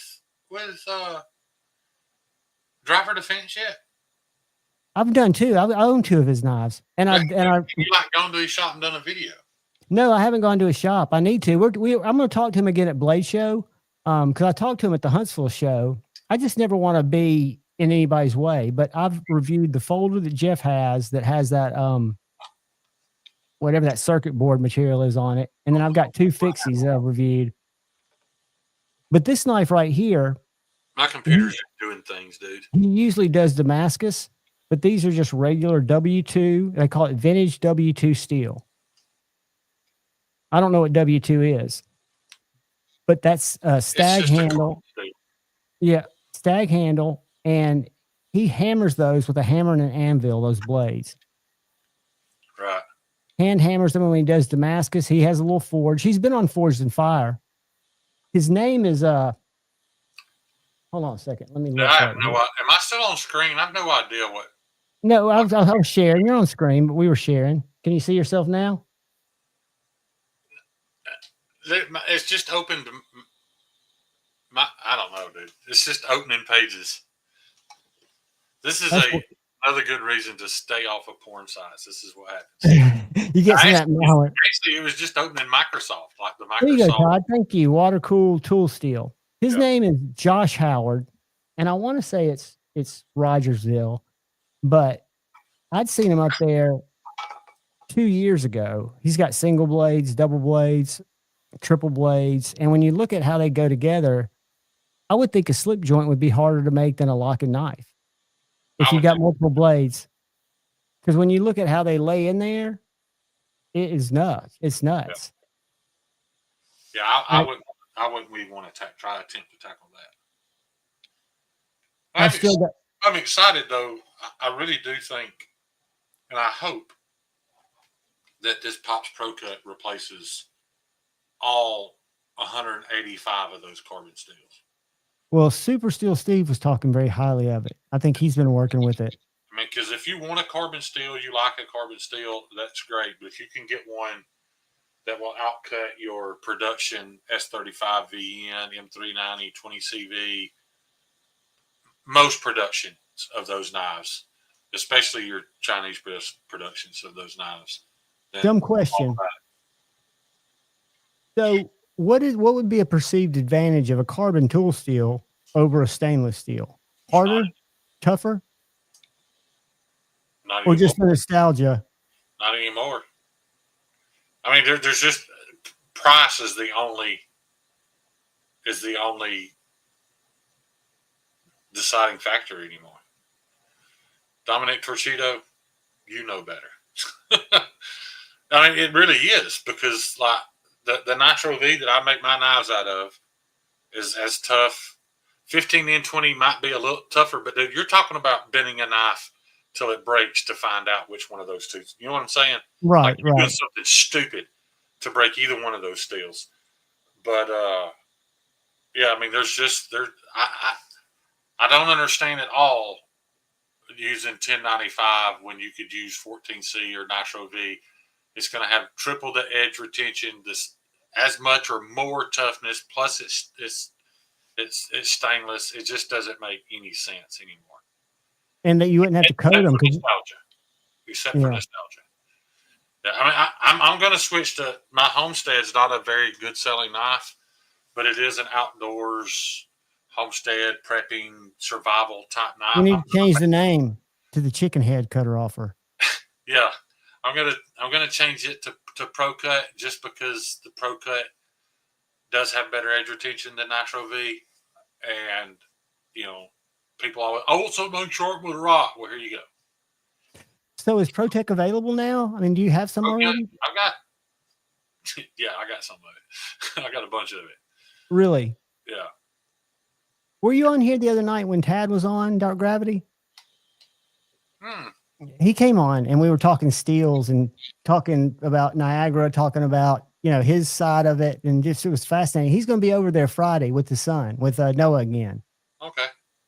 So we'll definitely hook up with him. But yeah, he was, I was trying to learn about annealing, you know, that where they can roll it, reheat it and roll it. And he was kind of walking through that. I'm sure it bored the shit out of everybody. But I'm just trying to understand that.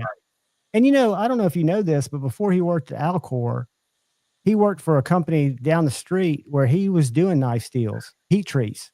He's a certified heat treater. Yeah, he's got the little book from Carpenter, the little book from Crucible. It's like a little spiral bound book that has the recipes for every one of their steels. Right. You'd be surprised how many of those recipes are exactly the same. That's why there's only like five or 10 presets on my oven that you can set the protocol and save it. I don't do it, but and then it becomes time. Then you just vary your time. Yeah, S90, no, some of them even the time are the same. S90, S110V, S125V, all same protocol. Another thing Steve was talking about last night was his love of CPM 154. Well, Steve has been tweaking some CPM 154. That's what he's talking about, his heat treats. Yeah, and he's claiming he's getting K390 edge retention out of his CPM 154. And he's not the only one doing it. He's having another maker / heat treater using the same protocol so that they can compare the outcomes. And according to him, they've both got CPM 154 to outcut Spyderco's K390. And they've also got S35VN to do it. Yep. But with tweaking the heat treat. And he said it's unfortunate because even though he knows it's superior to a lot of things that people want, nobody wants it because they think of it as a subpar material.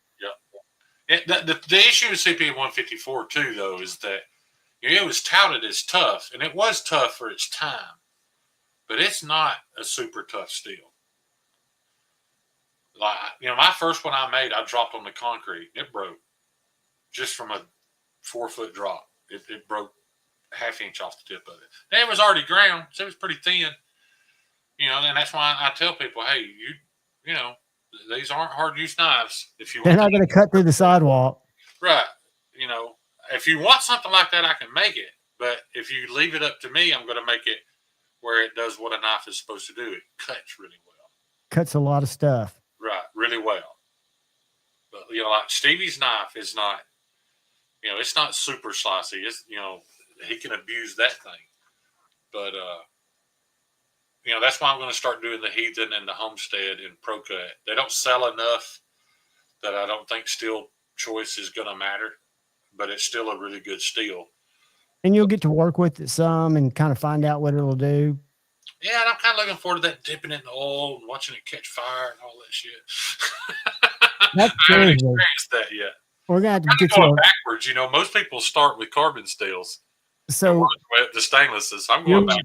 You've worked up from a respirator to a fire suit. Yeah. What respirator? I'm kidding. Dang. I have a respirator. He's in there, buddy. Just as it's spelled, if I'm not mistaken, right? I'll share it real quick if you don't mind, Richard. Yeah, I don't think it's spelled like that, Dane. I'm going to share it. I got him right here up top. Yeah, it's just spelled like his name on screen is. Right here. All it is, and so far, it's the biggest knife I can do. I can Because of your oven? Yeah, I can go. I can go 13 inches, but I can't go any bigger than that. Now I could make a knife bigger than that. You know, I still have connections. You know, I can still get. I could get Brian to heat treat something up to, I think, 22 inches or something. I don't know, but I'll tell you this right now. You don't want to pay me to grind a 22-inch knife. I'm upset thinking about it right this second. It pains you to think about it? Oh my gosh, man. Yeah. Maybe out of S110V or something like that? Yeah. You're talking about 4 digits. A 22-inch blade in S110V, I'd probably have to charge $1,000. I know that sounds stupid. Dude, you're talking about a week of It grind. doesn't sound stupid. Hundreds of dollars in belts and You've walked around Blade Show and you've looked at the prices of those knives. oh, I know. I'm gonna cut out and shape Paul Mills's S125 Thug next week, and luckily it's a Thug, so it's a 3.5-inch blade. If he had asked me that and asked for something big, I'd have probably just turned him down. But Or you would have done it, but you'd have been dreading it. You'd have that sick feeling in your stomach. yeah, and man, I have a hard time telling people a cost on something like that. Like, I feel embarrassed to say what it would cost. But 22-inch switch. What's up, Kyle Coonley? I hate you, Cheeto. I Jump swear. in, brother, if you want to. Yeah, I think. But I'm hoping if sales go good at Blade Show, I'm going to buy. I'm going to order 2 sticks of Magna Cut, another for the next batch of frets, and then a stick for Cheeto's bird and trout we're about to do. We need to come up with a name. My bird and trout's the creek bed, but they don't look the same, and I don't want to put my name on your knife, Cheeto, but we need to come up with a name for your knife. I'm still going to make the creek beds because they are a lot different. My creek bed looks more like a sod bullbuster fixed blade. It's a thin handle and it's kind of a straight back, where Cheetos has got more belly in it. Yeah, I mean, and I see that in Instagram groups all the time. You can look at any knife and you can see other knives in them. There's a lot of similarities. And it might not be that we've seen that knife. And two people can design very similar knives without even seeing the other person's knife because there are only so many shapes. Yeah, because it's literally a handle, a cutting edge, and a spine. You can only do so many things to them. You know, I was, have you seen Melissa Backwood's new knife? Yeah, the TKL? Son, that's a Thug with a ring. I'm going to show you exactly what it is. It's a Thug with a ring. Yeah. This size, though, is smaller. It's a Piranha, except it's a Warncliffe. So the Piranha grips are what you can get. This is 5 inches, I think. I'll measure it in a second. So if you added a ring to that, that would take away what the butt of that looks like. Right, because It's a thug, and I wanted to make a thug with a ring. I don't know that I will now that Melissa's done it. Oh, you absolutely could. You absolutely could. Because it's totally different. Hers, the way that ring's done, if I'm not mistaken, I'll is just it's say just this: a when she scale. showed it, it's exactly what I had pictured in doing a thug with a ring for a self-defense knife. Exactly what I had in mind. So once again, just like you're saying, she didn't read my mind. No. I got upset at Jason Grant. He don't even know it. I got my Right. feelings hurt by Jason Grant because he designed a knife that I'd been working out in my head for months. And bam, he lays it on the table. But I think what happens is when you see something similar, because I don't see a thug with a ring to look anything like Melissa's knife. Well, that's what I had pictured. Melissa's knife, you would have to start your thug at the end of the handle at 6 inches before the ring. That's how long that knife is before you put a ring. You put a ring on it, it's going to be 7 inches. I think those are the dimensions. Her knife's how long now? 6 inches. Without the Before ring? the ring. Before the ring. So it's going to be much smaller than a thug. Let me go to their site real quick. Hold on. So, dude. Like on camera holding it, you wouldn't be able to tell the difference. Yeah, because your thug doesn't have that aggressive. However, I don't care either if me and TKO have a knife that looks a whole lot alike, because once again, they're two different things. That's a CNC made, 80 CRV2 or whatever steel he's using. It's not the same thing. So, see, your thug does not look like that. It does, dude. It doesn't. This has got very aggressive. Not the end of the handle, but if you forget what the end of the handle looks like and you add a ring. I'm talking about the sledge. If you look at this jimping. I had planned on, not the jimping, but I had planned on putting a little more of a thumb ramp to make that ring work right. Let me get you some dimensions. But hats off to her, man. I love the knife. If it wasn't expensive, I'd probably buy it. So the blade's 2.65 inches, the grip's 2.86, overall 5.85 with the piranha grip, which is the same size as the knife I'm holding. With the extended grip, it's 6.81. Right. And with the Century grip, which is just the longer, and the ring, it's 6.98. Yeah, and that's 80 CRV2. 80 so CRV2. I'll just be the piece of shit. I'll be Anthony Marfione. If you want Melissa Backwoods knife made in crew wear or something pretty close to it, hit your boy up. You're selling a custom knife. It's not even the same thing. Melissa would probably say if you're looking for something a little bit different, because I don't think, again, to me, the thug and a TCAL, and I'm a TCAL fanboy, but your knives look totally different. It's a different level of knife. Right. I do appreciate his they are thick. His laser cut G10 though. I wish I could achieve that, but I just can't. Well, down the road, he might be somebody who could point you in the direction of somebody who could, Right. Well, Half Empty's here. What's up, buddy? We need to do a big shout out to Half Empty, man. He followed me over here from SOE, and he just jumped in with both feet and became an awesome community member. I really appreciate that. I do too. Hey, I'm blessed that I found this community. Me and I think Richard were talking about that a couple of weeks ago. He's tied at the moment for my top customer. It's a 3-way tie right there. Well, wait a minute. I won't say that and be wrong. Empty, how many knives have you bought from me? It's 3, right? So I think he's bought 3, Paul Mills at 3, and Ed Harrison at 3. I think that's right. Well, the fact that you can keep up with it, I know. You remember the people who finance your next batch. You know what I mean? Like the people that if it weren't for them, you wouldn't be still doing this. Yeah, you wouldn't have 17 knives laying at your feet.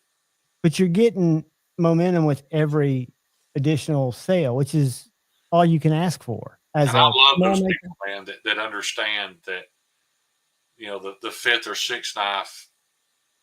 He ordered the pick the other day, so that'll be number 4. When you make the pick, that'll be number. Yeah, so yeah, Empty's in the lead at the moment. Kathleen, they all are pretty much the same on the handle. Some of them are thicker, Those handles are nice, but they do all resemble or all And they all have this. They're all designed to push. Yeah. They're not really made to. They cut well, but do they? They cut cardboard really well. Like this one right here. I wouldn't be sarcastic. I just say that because you like to say that a lot, John. But they don't cut like.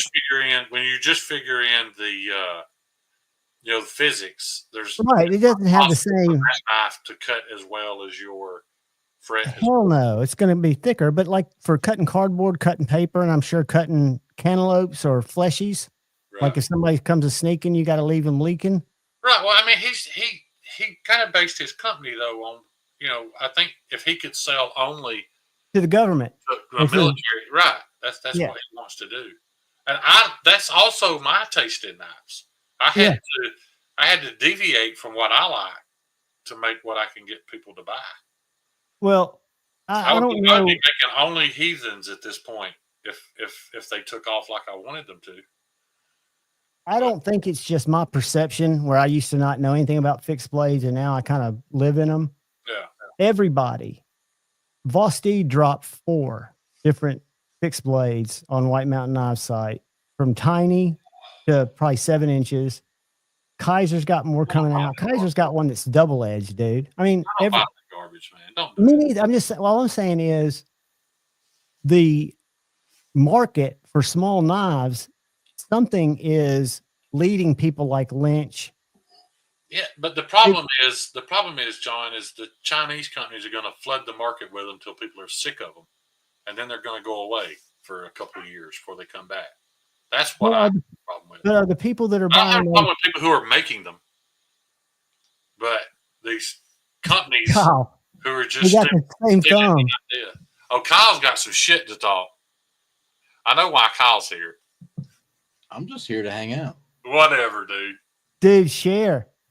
I went into and just I got to share the links. He might not because he knows I've got some tea on him at the moment. So he might not talk no shit. You ain't got nothing on me.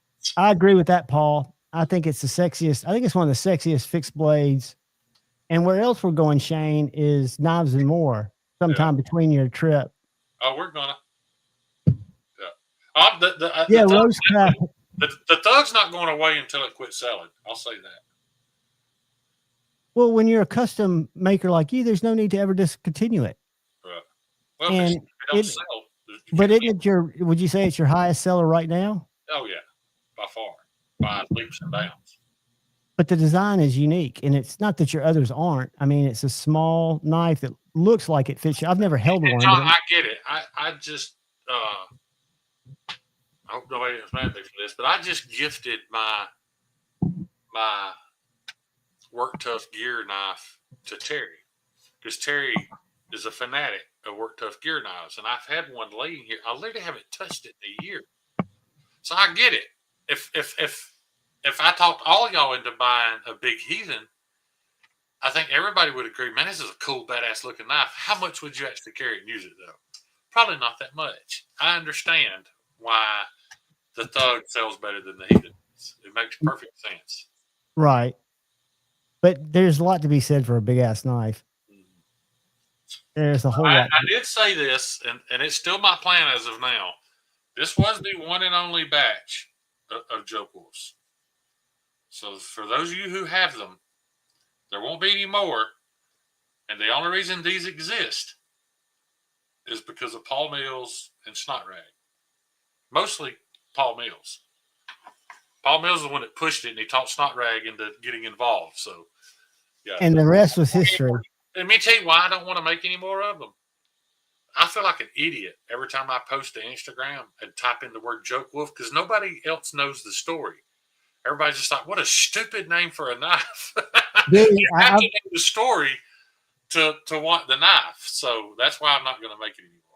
I think it's too cool. I've done 2 shorts with it, and I get just like this giddy feeling when I type it in because I put the wolf head after the wolf. Right. So Empty wasn't here for this. Empty. This is a little bit of a play on the goon. I don't know if you know who Bob DeMarco is, the knife junkie, but he's took knife fighting classes his whole life, and he designed this knife. And when I made it, I was like, man, it looks a lot like a goon, but the angles are a little different, and it doesn't have that heavy jimpy on top. But this is the Junkie designed by Bob DeMarco. That just looks wicked. I'm really hoping Bob don't mind that we can market this and put some more of them out there. It's more comfortable than the Goon, and this angle is a lot steeper, like the Goon's like this. Is that a full flat or is it like a 3/4 Oh, that's flat? a full to the top flat. Yeah, I mean it looks just 4.5 hours of grinding crewware knife right there. I mean, so does that translate into how many belts? I mean, are you wearing belts down or out? Probably $60 worth of belts in one knife. Yeah, that's the thing that a lot of people don't think of when they think about the cost of making knives, which again, I can see why you'd be so much. You talk about, and I know people don't like to hear us talk about that. You know, like me and Donnie brought it up several times, but even if a drill bit's only $5, well, how many knives do you get out of one drill bit? 5? So that's $1 a knife on the drill bit, and there's no value in that drill bit put into the knife. So you're not adding value to the knife. You're just using it as a necessity to get it to shape. Every time I order epoxy, it's $60. $60 for epoxy. And like I just told you, I throw 90% of it in the garbage. You know, but the good news is that will turn into 60%, 30%, and then you'll have maybe a 10% moving forward. So that's right. Like I know the process of making this. I don't know how popular it's going to be. You know, I know this process now. I can repeat this. You know, dude, I've never seen anything look like that.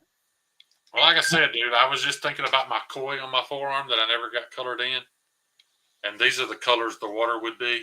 Mm-hmm. And usually on a Japanese traditional tattoo, you're going to see cherry blossoms. So that's where the red came in. I love it.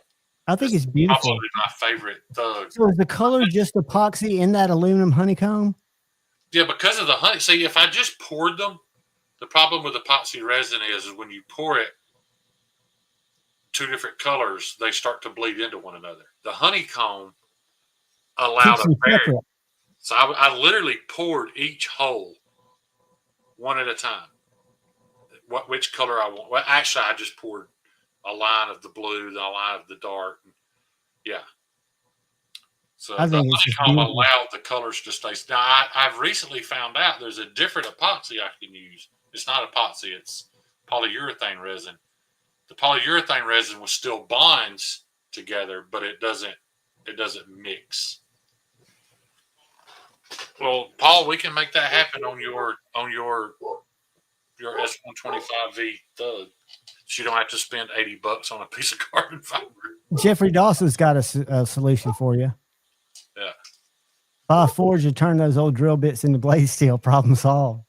Jeffrey Dawson, I am not interested in standing over an anvil swinging a hammer all day. It did great things for my biceps, but I just don't. I can't imagine. What do you charge for that, man? All the hours you spend out there hammering that shit together. Well, you know, I don't know what you charge for that, but what I still think about the conversation I had with Jacob at Very Good Knife Company's wife when she was telling me what they were going through separating from the dad's company and what the dad sells his knives for. 5 figures in Vail, Cal, Lake Tahoe, and one other city. There are 4 dealers that sell these knives. And do you watch Demolition Ranch? Some, but not like. There was a video a couple of months ago. He went to Alaska, and there was a guy had a table out there selling knives. And don't even remember the location. I just know it was in Alaska. I think Kyle saw it. I told Kyle to go watch it, I think. But this guy had like 1095 blades with what looked like some, $5 a set desert ironwood handles. They weren't refined at all, not even a little bit. And he was selling them things for like $550, $600. And people were buying them. I just don't get it, man. What it is, Shane? Literally $10 worth of material, and whatever he's. I mean, I know his time. But it's not. But it's more than just the sum of the parts that make the knife. I know. But my point is, because of how rough they were, there could have been a whole lot of time involved either. He's like you said, he is charging what the market would bear where he was at. And again, I don't think there should be shame in that. To some points, you could say that that's excessive, right? You could say, and if you work for insurance companies, I'm just using that as an example because it was in the news recently, where things are excessively out of whack. But I would think on knives, people just wouldn't buy them. Like for my example, when you read some of those Microtech comments, when you get in those threads, people will be like, "Well, that deadlock's not worth that much money." Well, people buy them; they can't keep them made, so of course they are. Oh, Kyle, I wonder if Kyle realizes that when he comments, it shows up as Javon, not him. Yeah, you know that. He knows that. So, Kyle, you want to tell him your story? What story? I know you was going to make fun of me, dude. He's covering for you. I got nothing. The shipping. Oh, I've come to expect that. But it wasn't just the rattling. He got another rattling box from me. But this box had been sitting behind my grinder while I was grinding scales. And when I realized it was almost closing time at FedEx, I threw all the knives in that box. So Kyle was taking them out of the box, and I'm going, "What the fuck is this all over these knives?" So it's like chalk. And I was like, "Yeah, it is like chalk." It's like he opened a glitter bomb when he opened the box. Yeah, I pulled one knife. I'm like, "What is all over my hands?" And I wiped it on because I had on. I was working around the house. I had some old pants on. I wiped it. I'm like, just like white powder. I'm like, "What the hell?" Then I reached in, pulled another knife out, and like more chalk. I'm like, "God damn it, Shane!" Literally, what was bad is I looked at the box, and I could see it like built up in the corners. There was so much in it, and I just threw everything in and shipped it. It never crossed my mind to just turn the box upside down and dump that shit out of it before I threw the knives in it. But hey, that's what happened, man. Hey, some things happen. We're gonna have, and that's a learning experience, right? So it probably won't happen, but 2 or 3 more times, then you won't do it anymore. 2 or 3 dozen more times. Yeah, no doubt. About it, and finally I'll stop. So I do have. I'm proud of Shane. He put in some packing material, right? So it started off like this, right? But then you take like 5 knives and you just place them in there without being wrapped in anything. And then you just throw that on top. And the box is bigger than the actual substances inside of it. So then even with the paper, you shake it and it just sounds like a baby rattle. And that's not good. Those rattling things that are rattling against together, if you're getting ready to be in charge, you're making them smooth. Keep in mind, though, guys, when I ship to Kyle, these are unfinished, unsharpened knives. So it's not going to hurt anything. Yeah, but when the UPS guy takes a hard left the mail truck and it slings 3 blades out the side of the box because you didn't wrap them. Kyle's got a couple from me that they were about to come out of. So I've started trying to do better. I will say this one actually had paper in there, so that was a good start. The last one, I actually wrapped them all individually in bubble wrap just to make Kyle happy. The last one was a good one. But I didn't have time for all that this time. That's literally whatever came in that box from Amazon. That's how it was packaged. So those pieces, materials. Yeah, those were the packing materials that came in that box. Minus all the dust. Minus all the dust. I tell you what came in it: a 90-degree die grinder. That's exactly what came in it. I took that box out, I put my knives in, put the paper back on it, and shipped it to Kyle. Well, I will give you this: you busted your ass this week, dude. I mean, you got a lot more done than you thought you would. Yeah, I mean, I said it. You did. I mean, from what you told me, you thought you were going to get done. Yeah. But I got there. I started to go live when I got there today. But I had the radio on. Mayhead's got a sound system in that shop that's better than any nightclub I've ever been in. It is incredible. So I got the tunes cranked up, and I was just in a groove, and I thought, I'm not going to turn the camera on. I'm going to ride this out, man. Yeah, just focus on your work. Next thing I knew, 8.5 hours later, I had way more done than I expected. Literally, like the last, and again, I'm not going to call it a sheath because I showed it, but these things, I pushed myself through. Like I was miserable. You were horrified the whole time you were doing it. Yeah. Wait, Is that electrical tape? That's what I thought it was. Black electrical tape. This is so bad. This is why you don't order Kydex off of Amazon. This said Kydex for holster making. Yeah, I didn't even grind it because I don't want anybody to think that I was attempting to make a sheath here.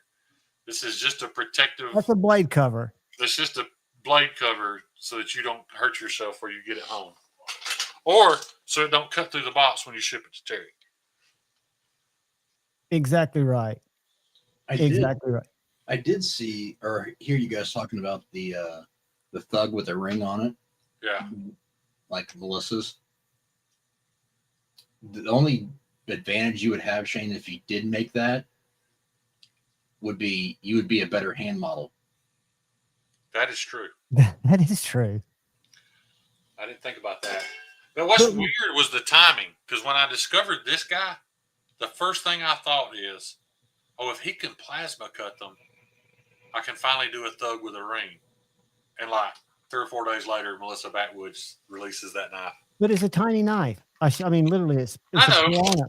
And if I wanted to do it with a ring and make it a self-defense knife, I'd probably at least run it out to a 4-inch blade. So I probably would have made it a little bit bigger anyway. Yeah, and to me, they don't look the same because the TKLs have that sharp angle. I mean, and yours seem to me more refined. I mean, I wouldn't confuse them. Some of mine have that sharper angle on the handle, and some of them don't. So that's just the way it is. But all I'm getting at is when I pictured it in my head, that's exactly what it looked like, was Melissa Backwoods' knife. When I pictured what I was going to make, it might not have turned out like that. Let me show you something. Let me show you where that blade came from.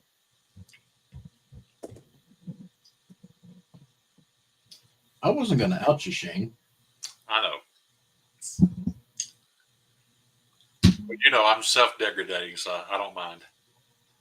If you can't laugh at yourself, man, there's something wrong with you. What are you snacking on?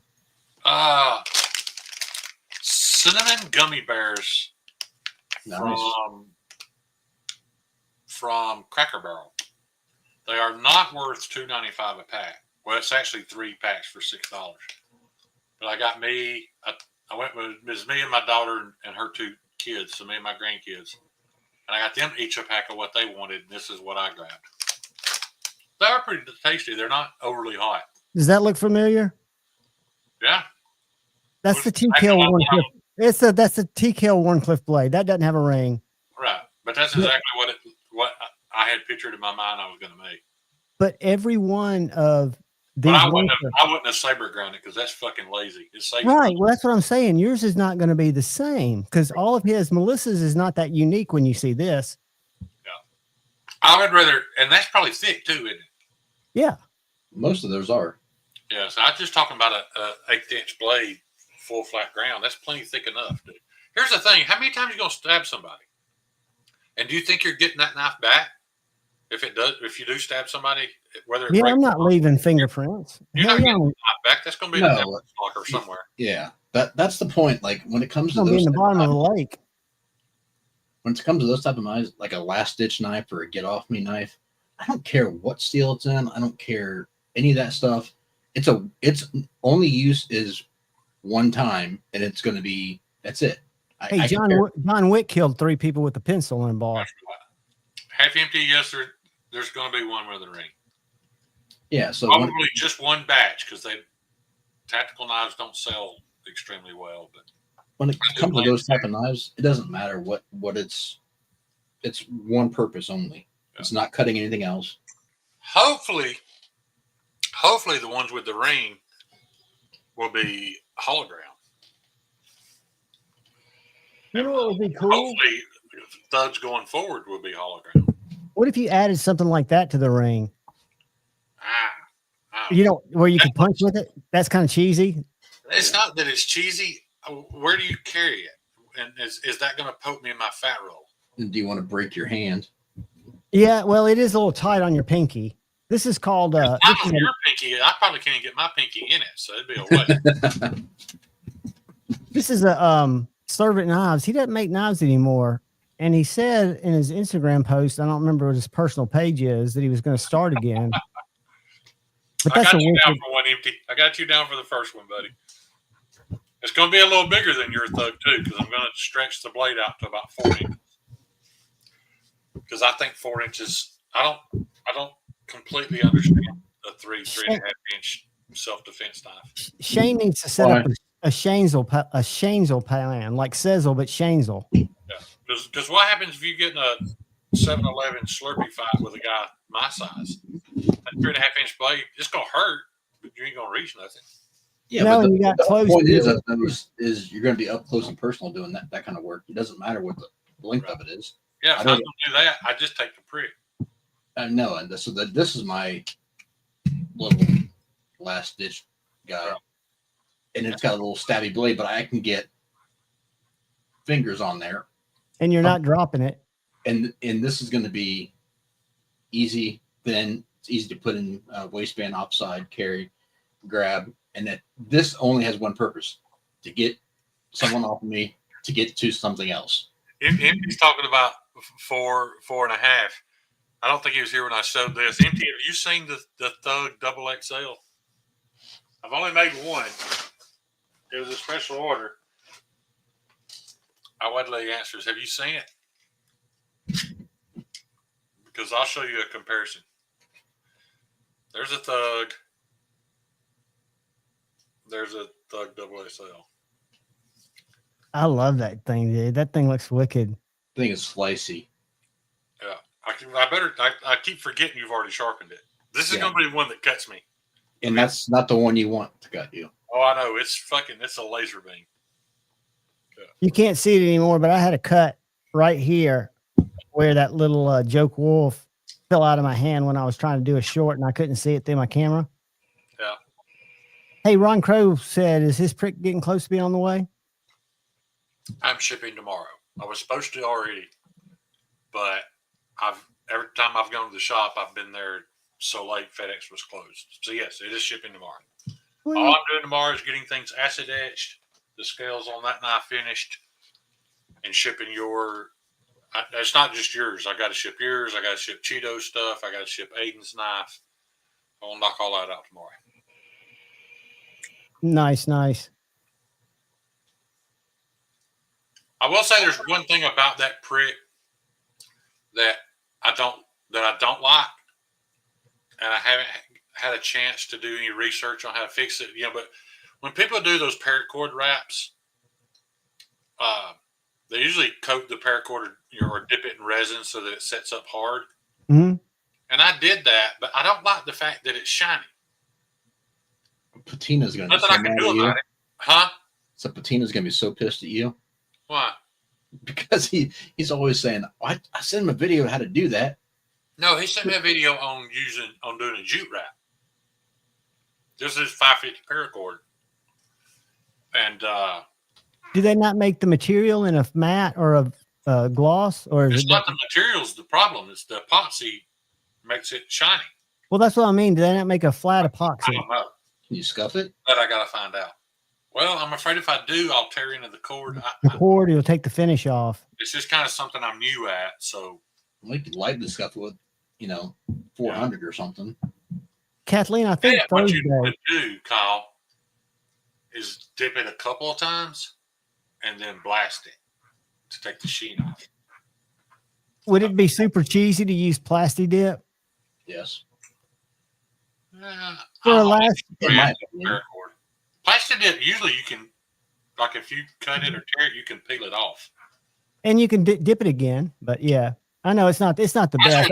Yeah, even if you didn't use the paracord, you could dip it enough times in Plasti Dip to make. That's what I was thinking. If you wanted it to be just a last ditch knife, I wouldn't have an issue with that because, like I said, it's not something you're going to stab repeatedly over and over and over, unless you're patina stabbing up your burnout. And it might not hold fingerprints. You could just rhino liner it. Yeah. What's that? You could rhino line it like a whole truck. Oh yeah. The time it would take, dude, to build it up to get it thick might take forever. I think you have to spray that, right? You can't, because the good thing about Plasti Dip I can probably wrap it in paracord and then dip it in rhino liner, just to give it some body, Or spray it. Empty said, "Yeah, XL size for the ring." That was we'll talk about it when we get close, Empty. Shannon, we leave Thursday. You'll get whatever you want, though. You know that. Kathleen says, when do you leave for Blade Show? Thursday or Friday? I'm glad you mentioned that. So Ryan says he's usually up by 4 or 5 o'clock every morning. Yep. So he's going to pick me up at 7. That gets me at 8. Your house at 8:30. All right. That puts us in Atlanta at 11:30, which would be 12:30 Atlanta time. So that's about an hour before check-in at the hotel time. So that gives us time to grab lunch, go check into the hotel, and then I don't know what. I know, we're going to be meeting people to eat and all that stuff, but like I told him, dude, we need at least a couple of hours of sharp. We'll do that late night. Yeah. We'll do that late night. You're keeping me up all night making noise like Panda did, damn it. Oh, I don't do that, dude. When I'm late night, I'm quiet. That's why I like nighttime. I actually like a TV on when I sleep, so that's not an issue. Yeah. No, dude, I'm quiet. I'm quiet as a mouse. You won't even know I'm there. You'll know I'm there when I start snoring. We're breaking toilets in the middle of the night. It ain't as bad as Scott Ian. Dude, bless Scott Ian's heart. That dude has to have the apnea. Like, everybody in that house the next morning was cussing Scott Ian. Like, what the fuck was that noise? I was like, dude, he was one wall. Ed had to move. Ed didn't get any sleep the first night. And Ed was in the room with him. There was a wall between us, and I couldn't go to sleep. Like, it was rattling my walls. Never heard anybody snore that loud. Ever. Anybody. In my whole life. That's the loudest snore I've ever witnessed. You know what Flex Seal is, Shane? Yeah, but don't Flex Seal stay soft, Richard? I know they have different products. Some of them, I'll look into it. I wouldn't have a problem with it having a rubbery. And you could build a glass boat with it, go fishing. I could cut my boat in half. Right. Seal it back together. Yeah. And it won't leak. That might be a good idea, though, Richard. That might be a good idea. Hey, you can always revolutionize. If I could just spray them, if I could just like tape half of it and spray the other half with Flex Seal, dude, that would be awesome because that would require no time or effort from me. So maybe the spray Flex Seal would work. I still think the plastic dipping it, but you're right. If you dropped it, it would probably stuff a little bit. Poor bed. Dude, I was laying there all night thinking. Sawed every tree down. I was thinking, bless Ed Harrison's heart, dude. I was worried they was going to get up in the middle of the night and kill him. Look at that face emoji. I don't think I've ever seen that face emoji. Y'all just don't understand how bad it really was. Shane, what was louder? I was a room away. I could feel him snoring. I ain't talking shit about Scott. I like Scott. But I told him this. I was like, dude, you need to go to a doctor. Because there's something there. That ain't right. Shane, what's louder? Scott snoring or those bullfrogs? Scott snoring. Yeah. Scott shut the cicadas up. Like the cicadas just they gave up, dude. They just quit making noise. Those are bullfrogs. Yeah, whatever. That dude's such an idiot, man. Them cicadas. Yeah, the cicadas. That made me so mad. Well, I get mad over something like that. Did y'all see where Molly put up the pictures, OCD for EDC, of the horse playing the other day? Yeah. I said, man, that is the biggest dog I've ever seen. That thing is pretty. What kind of dog is it? Hashtag city boy. If we had put breathe right strips on that dude, he would have blown him some inches across the room that is stuck in the wall. I'm telling you, breathe right strips ain't touching that man snoring. You would need bungee cord breathe right strips. Yeah. Yeah. For a minute there, I thought he needed a tracheotomy.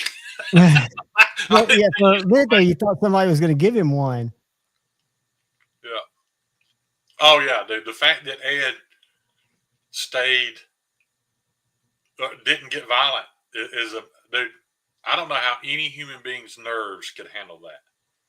It was the most nerve-wracking thing. I would rather him sat across the room and flick boogers at me all night than listen to you just couldn't every time you got, I mean, because it was constant. Every breath, and it was at least 150 decibels. Ah, dude, that's hardcore. It was, yeah. I've never experienced anything like it. I didn't even know it was possible to make that much noise while you're asleep. On the way to the couch, Ed teabagged him though. Yeah. And I saw Ed the next morning. We come out of the rooms and Ed's like, you can tell he hadn't been asleep. He was mad as a motherfucker, dude. He was fit to be tied. He's like, because I think I said something like, did you get a good night's sleep, Ed? Damn, he's coming out of his... He didn't find any humor in that, huh? No, he didn't think it was funny at all. But you could tell he wasn't going to say anything until I brought it up, and then he just fucking He couldn't hold it back. Hey, you want to see an interesting Michael Janich design? Yeah, I bet it's ugly. It's very ugly, dude. It's whack. It's the wackiest knife. It's the wackiest knife I've seen. Hold on, check this out. Well, it's not as ugly as some of his stuff, but I don't get it. They call it a Filipino balisong. So that internal handle rotates 360 degrees. Right, I get that, but I mean, you What's can't. the purpose of the knife? You can't do tricks. It's just a one-trick pony. You open it and you close it. But is it made? What's that blade good for? Is it just good for poking somebody? Because it would be a bitch to sharpen. Wow. And I was very impressed with this. I've got to review this, and I'm not a Benchmade guy, but this little knife is amazing. Custom shop knives. That's a gold class, yeah. Their gold class are nice, dude. And that's a pattern of Damascene steel called Aegis that they made for the first time. I guess Benchmade was the first to use that pattern, but that thing is $700 freaking dollars. That's some of them are a lot. That's more what I'm than getting at, dude. Look at that and tell me that's worth more than a Hinder. Not to me. That's reaching SPK money. Not to me. You got to be a huge fanboy to pay that. Yeah. I get it though, man. If it's your thing, it speaks to somebody because somebody bought it. Yeah, exactly. Well, these are 2022s. Right. This is the 2022 gold class. Oh, so it's new in box. It's not. Yeah. Well, okay. Well, and they've got several of them up there. You know, they're kind of, and this is what I was going to tell y'all that I use Flex Seal to fix the refrigerator cover on my kangaroo, as it applies to knife making. Hey, he's just telling you. I know what he did. It just struck me funny. I was like, that's a perfect example. Yeah, gold class. I find humor in the damnedest things. But yeah. I tried to use it to fix a Microtech one time. That's what I ruined. Javon, that's what I ruined that DOC with. Oh, really? Yeah, because it had the little pockets. And the Manta Ray light inserts had come out. So I'll just pour Flex Seal in each of those little pockets. Oh my God. The mess I made. And then it wouldn't come out without me wire brushing it out. So that means that I wire brushed the bronze anodization off the handles. I destroyed it. And luckily, I'll say that about Marpion. They did not have to fix that knife. I gave them every reason to tell me to go fuck myself, and they fixed it anyway.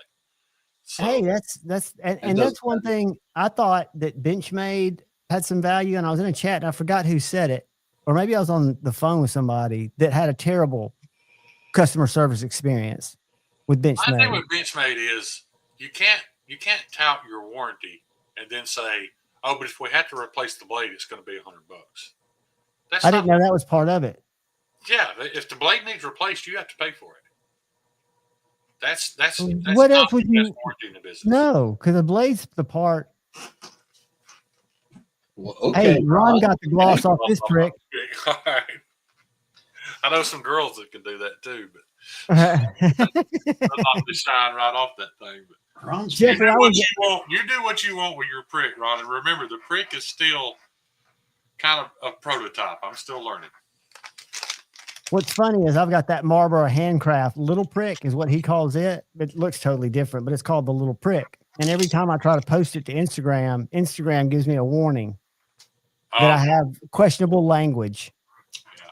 I mean, these things are getting so crazy, dude. I mean, they're going to shut us why all the down. chat's tickling me so much tonight. And it's not even people trying to be funny. That's good though, dude. I'm assuming it was supposed to say, "I'll get." I know. It's just the way you said it. Yeah. It's very matter of fact. Yeah. Todd, I haven't had to use I disagree, SE Todd. warranty. SE has the second best warranty in the business. Who's best? Buy an SE and you decide, you know what? I just don't like this knife. They won't give you your money back, but American Blade Works will. That's the best warranty in the business. Satisfaction guaranteed or your money back. Even SE doesn't offer that. That If is they will replace your knife. No questions asked. Is he over? He's going to be over there, isn't he? Who? Michael. Absolutely. I don't think I think I met him once, but I don't remember him. I can't put a face with the name. Richard ain't gonna let it go. The damn refrigerator cover is freaking plastic. I'll $65. I spent $25 for a can of Flex Seal and Gorilla Glue epoxy. Fixed. There you go, buddy. That's all it matters. Richard, that should be all caps. You should have done the fixed it perfectly in all caps. That's just like a way to say, shut the fuck up, Shane. But I was asking, because Knives and More is called a Benchmade Premium Plus dealer, which is the most you can get, right? And their Spyderco, I bet they things out there. They don't really choose a lot of. They can choose some of the Spyderco knives, but Spyderco just sends them shit. ProTech they get to order from. But I asked them, I said, why don't you guys carry Chris Reeves? You know how long Chris Reeves' lead time is for a dealer? 5 years. Yeah, 6 years. Yeah. I ain't gonna be able. I might not be alive in 6 years. Chris Reeves make something new?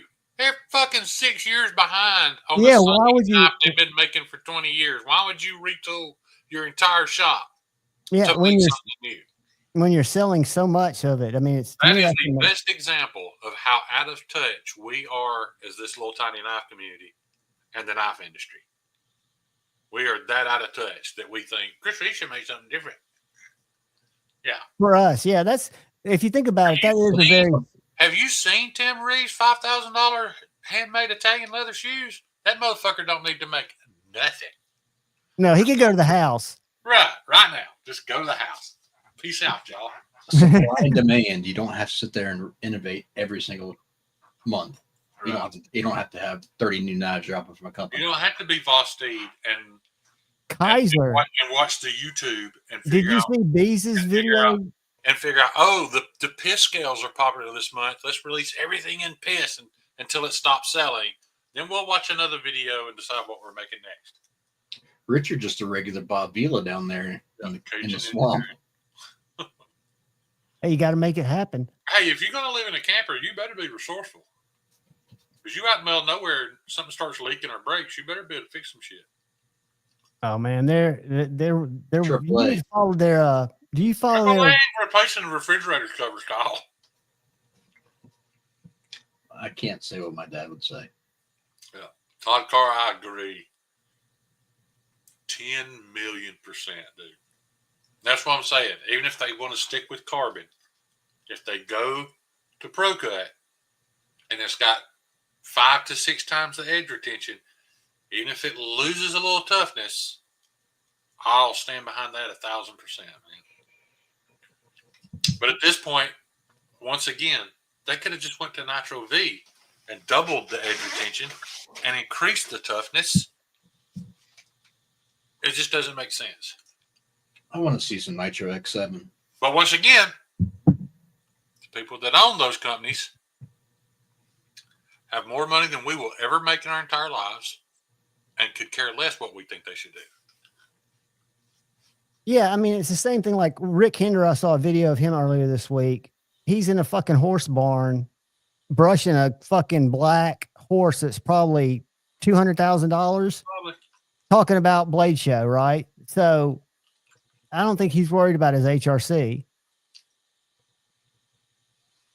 And, I was amazed, and I know these are secondhand, but my local knife store has 2 of the what are they called? Battlefield pickup finish. Yep. $1,500. That's way overpriced. Well, these are, I forget what year they are, and I'm sure he'll go down a little bit, but there's stories to both of them. They're not like, I think there's like 700 table, aren't they? between 7 and 8 depends on what they are. But yeah, that's I've never they're seen too one high go for me for sure. I've never seen one priced that high. But dude, they've got a Benchmade ballet shop that's like 15 years old. That was a 10. It's number 10 out of 100. It's just got aluminum handles. It's got a blue coated blade. It's $2,500. Yeah, you can get better. I'm glad you mentioned that. I'd love to have an argument someday with all these prepper survivor types, because I threw all my 550 cord out of my bug out bag. There's not an inch of it in there. Why not? I can carry 1,000 feet of bank line, which holds 330 pounds. That's more than I weigh. That's 330-pound test, and I can carry 1,000 feet of it in a little roll about that big. What's bank? Why would you carry 550 cord that takes up so much more space? Because if you get the 550 cord with the 7 strands, it has the fire starter and everything else in there too, and the little Kevlar piece in it. To start a fire with your string, you in trouble, Hoss. Well, hey, better than not having the string to start with. What'd you call it? Bank what? Bank cord? It's just bank line. It's what they used to take trot lines to catfish with. It's 330-pound test. It's like a tar impregnated. That's all I carry, or all I keep in my shit.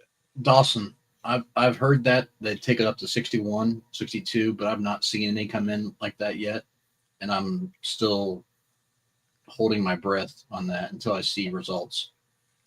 Yeah, Jeffrey, I really hope so, man, because I've said for years, I think Rick Hinder makes the encyclopedia definition of a pocket knife. I really do. I love his designs. I love everything about him but the HRC. So I hope he does. But my only issue was when MagnaCut dropped, everybody was handed a recipe to hit 64. And I was just super mad that it wasn't just him, it was him and Case. A lot of people did it. But Ron Crow, yes. The Nitro X7 is coming out soon. It's a upgraded version. Shane, do you think some of those experience makers from like their past steel releases thought to be safe to knock a few points off the recommended because they'd had issues before? They felt like it wasn't thoroughly tested, or what would be the reason for not doing it? The only reason I can think is 30 minutes ago I was sitting here bitching about grinding one knife for 4.5 hours. Maybe that's why. Yeah. But you would think if you're but I have learned that is mostly geometry and size. Even with a 65 HRC Thug, I can grind one of those pretty fast. It's mostly the size of the blade. How big is the knife? How thick is the metal is what really makes it difference. It'd be a difference if he was taking his blade stock and doing hollow grinds down to, 12 thou. But his are so thick behind the edge to begin with that it doesn't make a lot of sense. That's like, I used to have that battle. Who was it? Duty argued with me that TRMs were slicier than American Blade Works. I said, Duty, it's not possible. I was like, all you have to do is look at the plunge line. Just look at the plunge lines on both of them. ABW steel is actually a little bit thicker. Their stock steel is a little thicker than TRM. But look at open your TRM right now, John, and look at the plunge line. That plunge line tells you how much material they removed. It's got a very vague plunge line. There's just not much around from there. Yeah, very. I mean, this is a Neutron. Right. You don't even barely see it. Right. And the Bulldog, probably the same. Right. So my point is, TRM uses a thinner stock. But it's not taking as much off. They're not removing as much. ABW is removing more of it to give you better geometry. And my very first one, my Model 1, I had Brian Kim measure it. It was 6 thou behind the edge. And I understand how his CNC does that, but you guys don't understand. Like, Kyle's got a knife. It's sitting on the table. I can see it right now. One of those blue ones, I was trying to get to 7 thou, and it now has a slight recurve in it. I mean, you're talking about, it might not even be a full pass. That it's something that the CNC can do that the hand can't really do. It may be just a slight differential in the pressure I was applying to it, and I slightly blew that edge out and put just a little bit of. Now I don't mind a little bit of recurve. but that happens. You know, Yeah. that's another difference between CNC made and handmade. You know, I can only go so thin, but I can hit 7 sometimes.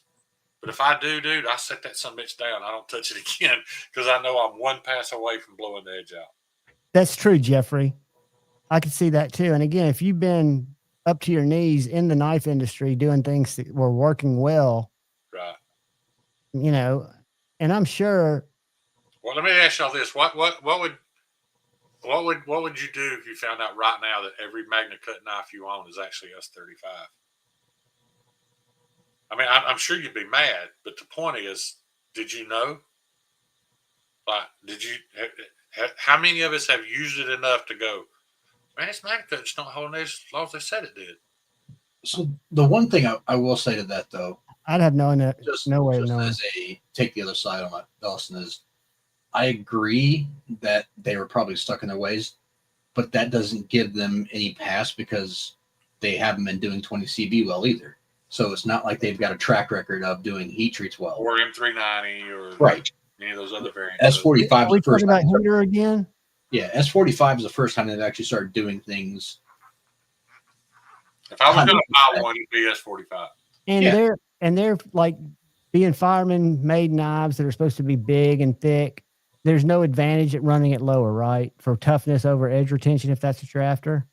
Now Jeffrey's right on his last comment because even Larry and Thomas, when he designed that steel, that was an accident. The whole it retaining its toughness. He didn't know that was going to happen. I heard those words come out of his mouth. He didn't know that it was going to retain its toughness. So you're right, Jeffrey. That was all very brand new. But your other comment, you don't have to remove as much material if you start. That is true. But the end result is a thinner behind the edge thickness on ABW, even with a slightly thicker. So that means tougher blade.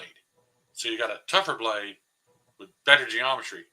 Where are you taking that measurement point from? The top of the bevel, or the where the apex is? Just right where the bevel stops. Like when you sharpen it, and you can see where the scratch pattern starts. You measure right there. Okay, so that's what I always have a hard time. ABW is about 6 thou, where a TRM is 12. Nothing wrong, dude. 12 is still excellent. I'd be tickled to death with like I said. I try to get mine to 7. But when Kyle puts the edge on it, it's going to change that some. That number is going to go up a little bit. Right. So when you're saying 6, that's the thing people don't get is that's the final result was 6. Right. So at 6, that the only way it could be 6 was it had a higher angle on it because you couldn't get a thick bevel to be, or I mean, a low angle thick bevel to be on a super thin behind the edge. Plus, it had to be almost a 0 grind before the edge was put on. Right. But you're going to add a couple. And literally all of Steve Kalari's knives with his super thin behind the edge measurements, all of his knives are 0 ground. You can take any knife he walks off from the sharpener with before he ever, or walks off the grinder, before he ever walks over to the sharpener, and that some bitch will cut. They're all 0 ground. So he puts a bevel on his. He literally makes about 3 passes on his diamond and puts it in the box. It's done.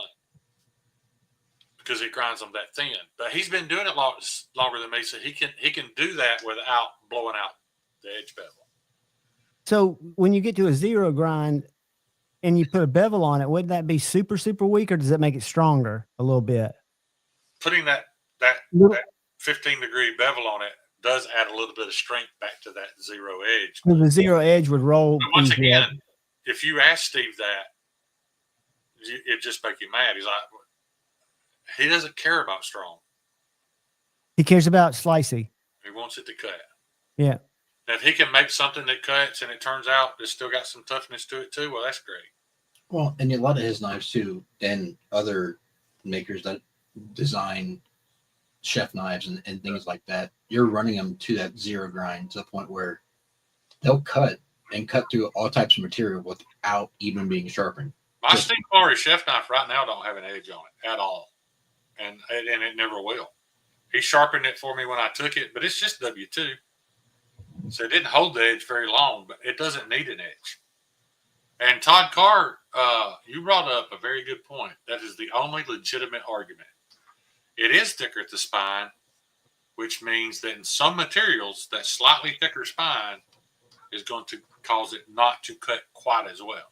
But you're only talking about what are the difference? Like 15 thousandths of an inch difference between ABW. But that only depends if you're going deep enough in the cut to make a difference, because it becomes a wedge at that point. Yeah. Yeah, if you're cutting rope or anything that's not so thick you don't have to push past the spine to go through it, it doesn't matter.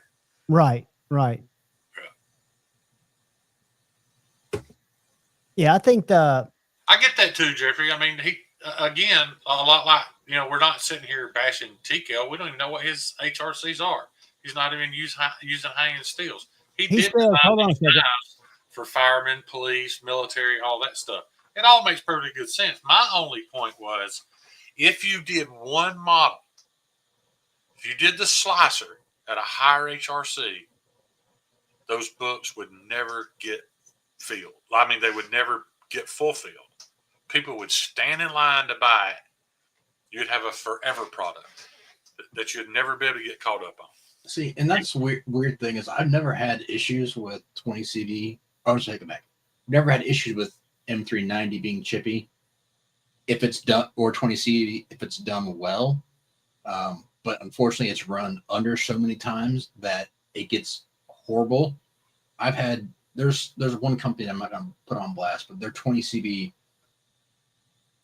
I'd rather have 8CR from Kershaw, and it's a well-known maker, but their 20 CV is so piss poor that, I mean, you have to take off 3 or 4 sharpenings before you get to any decent steel, and even then, it's not good. But the weird thing is, 20 CV and M390 are not a tough steel, so it should not be. In theory, it should not be chippy just because it's not a tough steel.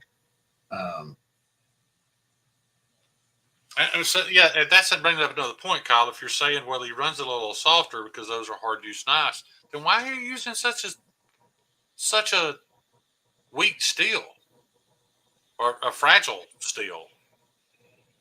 Because I mean, that's what doesn't make any sense to me. Like even the bad guy over in Arizona makes his knives in different steels so that you can pick. Do you want something tougher? Something more corrosion resistant? Night, Ron. I don't know.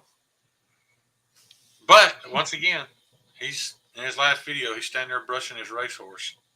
Yeah, it's expensive. He's probably selling what, $25,000 a cum shot of that. Right.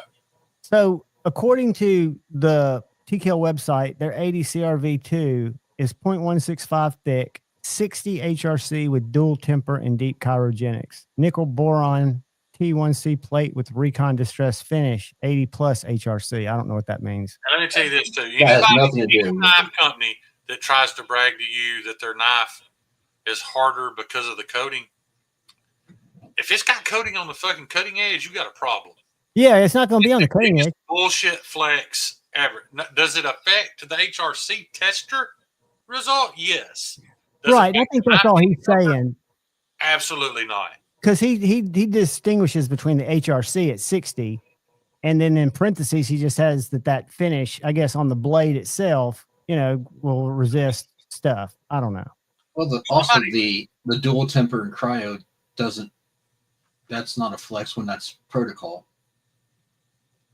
I think it was Alex at Outdoors 55. Did y'all watch his recent video about knife steels getting boring?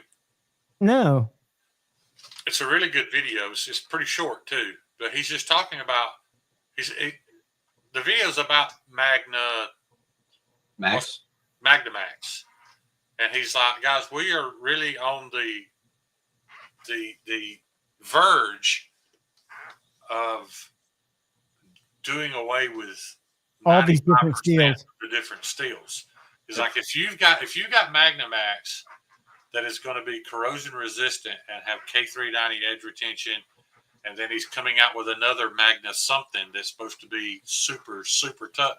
It's going to get to a point. There's only going to be 4 or 5 steels that you really need, because one of those steels is going to be better than everything else in that category. And even Alex said it. He's like, I in particular am not really looking forward to it. It's going to be a little boring, you know, that we're not going to have all these steels to argue about and tweak and see what we can get out of this and we can get out of that. And, you know, but it's I guess as a maker, that's part of the coolness of making a knife and pushing its ability to what it can do versus what it's thought to be able to do. Right. I mean, I enjoy the fact that there's so many options out there and that so many makers are making the wrong options because, you know, I get to make knives and steels that, you know, they're not that easy to find. Right. In the style that you know, that I'm making them. That's driving me nuts, dude. Y'all hear that? That squeaking? Can y'all hear that? I hear a little bit. What'd you do to that chair? It's just rubbing against this thing behind me. I'm trying to scoot forward. Think about Scott snoring and it won't bother you nearly as much. Scott's probably in here lurking, just sitting there. And Josh is right. Even when the steels get boring, the heat treat discussions will still be had. You're right, Josh. And guys, there's millions of tons of this shit all over the world. Kathleen, I think that's kind of the human spirit. Like, as long as Larry's doing it, why would he stop at the next Magnum Max, right? When he's each time, like with Shane making knives, he's picking up different chemical or whatever you call it, metallurgical things. The next step was supposed to be tungsten, guys. We're already ProCut has tungsten in it. So yeah, the money starts to dwindle down. They'll release something else. It's got a little more tungsten in it. It's not tungsten, but it's got a little more tungsten in it. Just like the automobile industry, they're going to keep us on a string for as long as they possibly can. And who knows? Maybe one of these days they're going to make a steel that or a blade that will not rust and stays razor sharp forever. It's a lightsaber. That may happen. Skywalker had one. Yeah. That was the argument originally when Terravantium came out, was it's dendritic cobalt, so therefore it can maintain that edge long time, be corrosion resistant, and it's not a true metal. Yeah. But that never picked on or never caught on. Yeah. What's the name of that company that uses the Shark Lock, that thin plastic knife? Not the tungsten bladed one. Yeah. So tungsten and dendritic cobalt, neither one are metal, right? Or are they steel? They're elements, but they're not They don't metal. contain any iron. So that's been the issue with blades all along, is that we always start with iron. Right. We add things to it to make for it the different properties. Right. Are you thinking that will be the pinnacle eventually, because it's just not going to have any iron in it. John, you think has always been the weak point. Actinon Verba knives? Yeah. Yeah. Is that who you're thinking of? No, it's called it's a little red knife, Kyle, and you can see the sharpened one, Kyle, that tungsten blade. It looks like it's got ribs on the outside. It's real thin, and it's got like that little Snex lock. It's kind of like a dimple real lock. Scratchy looking. Yeah. I know Lacey sharpened one. I thought you sharpened one too. I've done Terravantium, but I don't know. Lacey claims she sharpened one of those tungsten knives, but I don't remember the name of it now. It's not Actinon Verba. I'd know it if I heard it. Is she around still? No. There you go, Sandrin. Yeah, Sandrin. That's it. I was thinking, yeah, that's what I'm thinking of. I said Actinon Verba, but it's that. I will bang your ass so fast. I heard rumors that she ripped somebody off, scammed somebody. But I don't know if they're true. Those are new knives. They got a lot of new knives. Kyle equals Lacey. Damn it, This is the only one I'd seen at the time. This Torino. Jeffrey Dawson. God damn it! Straight to fucking chat. Josh said it. Yeah, they got a new knife coming out, and there's somebody else just made one out of tungsten, but it doesn't have that really nasty looking scratchy bevel. Well, I think it might be like these. Well, I guess those are scratchy. Let's see what else It may came still out. be Sandrin. I don't know, but I know there's a tungsten knife coming out that the bevel's still not very pretty, but it's much better. What's the Kulilina? Look at this Amazon tungsten. Oh, screw that. See, that says tungsten steel. Right, and this is It's not a tungsten. steel. So Does that's that look just different? that's just China inserting a word to make you want to buy it. Well, this is Sandrin here. And maybe I'm that back is up the ones I was talking about. because that doesn't look as rough, Oh, does they it? look better. See. That may very well be the future. I don't know. But I would think, like Kathleen said, the human spirit's always to make something better. So I don't think metallurgists are all of a sudden going to go, we don't need any more knife steels because we found the grail. Yeah. Well, the it's just problem like, right now is they can make a steel that is otherworldly good at one thing. But to make a steel that's otherworldly good at two things is really, really, really hard. To make it good at all three things is damn near impossible. Because the things that it takes to make it really good over here eliminate it from being really good over here. Because we're working with iron. So until we move away from iron, we don't have anything to worry about. and ceramic, would it ever work in an EDC knife? Ceramic? Yeah, because Kathleen says she's got 2 ceramics in her kitchen that are sharp. Ceramic's really good at cutting food. I don't know. If it cuts paper or cardboard. I don't know how it would translate into something else. It can be very, very brittle if it's not done well. Yeah. I mean, think of any ceramics like when you're making pots in the kiln and that kind of stuff. If it's not done perfection, they're very, very brittle. I'm not a huge fan of XHP. I'm not saying it's bad. I just got some because of the hype train, and I just don't feel like it don't feel any better than CP on D2 to me. Well, the weird thing is XHP was supposed to be discontinued, and then it went away for a while, and then all of a sudden just came back plentiful. Well, that's what Jeffrey's saying. And what I'm wondering is, did it go away or just go away from the knife blade industry and it was being used for other tool steels? Or did Lynn Thompson just tell us that because he didn't want to pay for it? Because that's where all that came from. Those still quit using XHP because they couldn't get it. We just believe that. We don't know if that's true. Because any of those steels that weren't intended to be a knife steel, they were still being used somewhere else for something. Right. They were making toolings for dyes in machine shops. They were doing something with it. It wouldn't exist if it was just a blade steel. XHP would not exist if all they used it for was knives because it's not good enough to carry its own weight like that. Yeah, XHP is a slightly better version of CPMD2, but not by much. And when it came out, it was great, but there's nothing special about it. Just because more that's the things point come out. Yes, when it came out. And I didn't either, Paul. But it hadn't been it's been just a few years ago that S35VN was the greatest thing that ever existed. So here we are. I don't know if I went through my collection to see what I have the most of, but I know it used to be S35, and I never had a problem with S35. Nobody. But again, I'm not, S30. I don't complain about. I take that back. If you're like a longshoreman and you're cutting rope all day, you probably had a problem with S35. Sure, but like I said, with my cutting habits, like a lot of us, 99% of us never would have. That's just like I said. Tons of us own Chinese knives that say they're one thing and they're not, and we haven't had a bad experience because we don't cut enough to have a bad experience.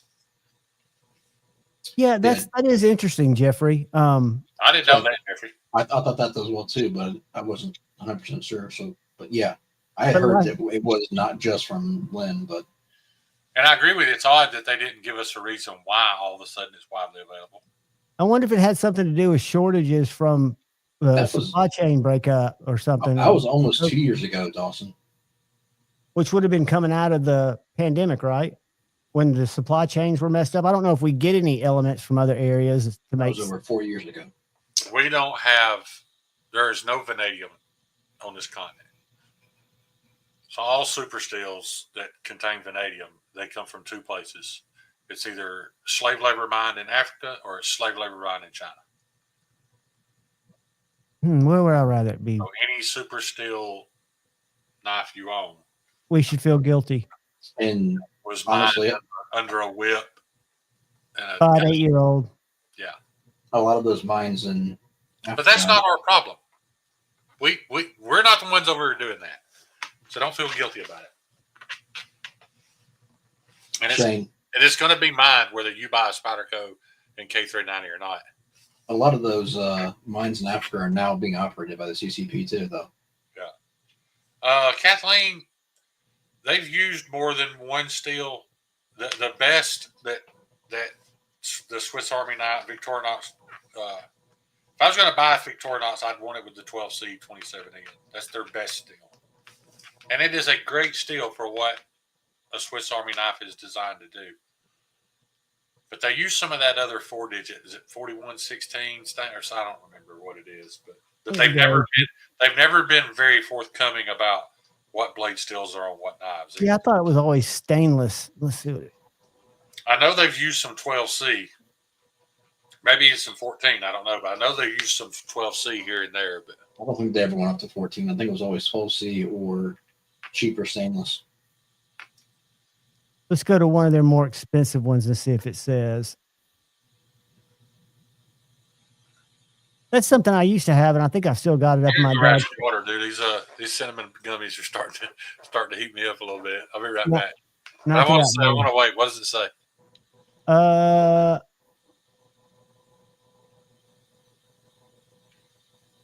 Nothing. No, it says material ABS Celador. That's the handle, though, right? Yep. That's just ABS plastic. Yeah, I don't get that. Why they don't say? Why would they even say? Hold on. Or do functions, blah blah blah. Go to a different one.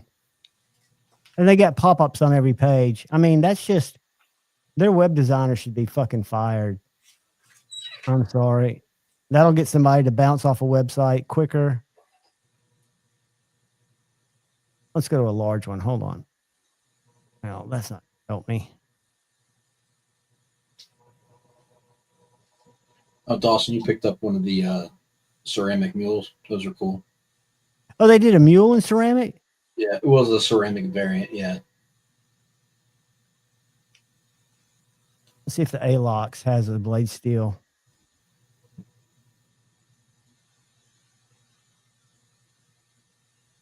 Loom scales, blah, blah, blah. And they're not telling you at all. It is a secret unless we go to, let's see if they've got a personal care. I think they should always tell you. I mean, if it's stainless steel, just say it's stainless steel. Most of the people buying those aren't buying them for the right. So I'm thinking it's. I just remember mine said just stainless on it, but that was a long time ago. Like support frequently asked questions. Maybe it'll be there.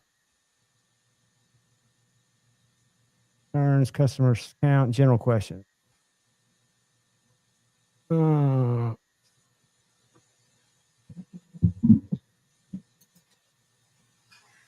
don't think it's going to tell me. I don't know why I care, but I'm curious. I'll tell you what's got a shitty blade on it, or my Leatherman. Those things are solid. They've got some different ones. I know Leatherman made, was it the Skeletal? They made some as upgraded steels. I've got a Skeletal.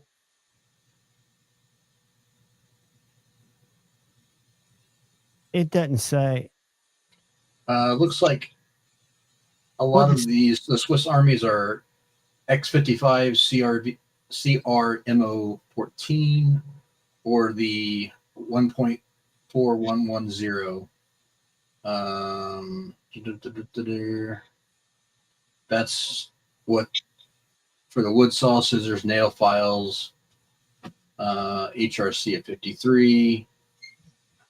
Are you on their site or are you just on Google?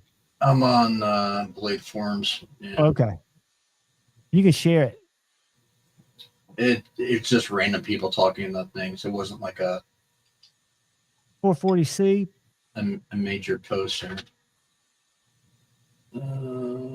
Speaking of websites, Spyderco was down all weekend because they're supposedly launching a new site, and it didn't come up last night when it was supposed to. Let's see if it's up. Yep. You want to see something new? Hey, John, before you go into another topic, I want to touch back on something we covered earlier. I showed you those 2 frets that were slightly different. Yep. The only good thing about that is the one that we think we like the most, that's achievable on all those other ones because we're not having to add anything. So in other words, I can remove, even though the scale's already on, I can still remove more material to make the other ones like that. So, and they can be, the first ones can be, the way I would look at it is those would just be sold as protos. Yeah. Thanks, Jeffrey. But look, check this out, guys. So I don't know how long, as long as I've been looking at knives, Spyderco's website has been what I would consider old. It's always looked old. Look at it now. I bet some geek made $100,000 to do this. They had it down. They had it down for a week. Shane, go up to the very top of that page, Javon. All right, I was trying to see who the designer was. What did that say? Bite. What was that all about? Bite. What? It says BYTE. Was it? Where's it say? Scroll down. Oh, right there. Right. What does that mean? That must be their newsletter. That must be their newsletter name. That's pretty good play on words there. Yeah, but to me, it's not even the same color as Spyderco. Hold on a second. BYTE Spyderco. Well, you're right there. The reds are different.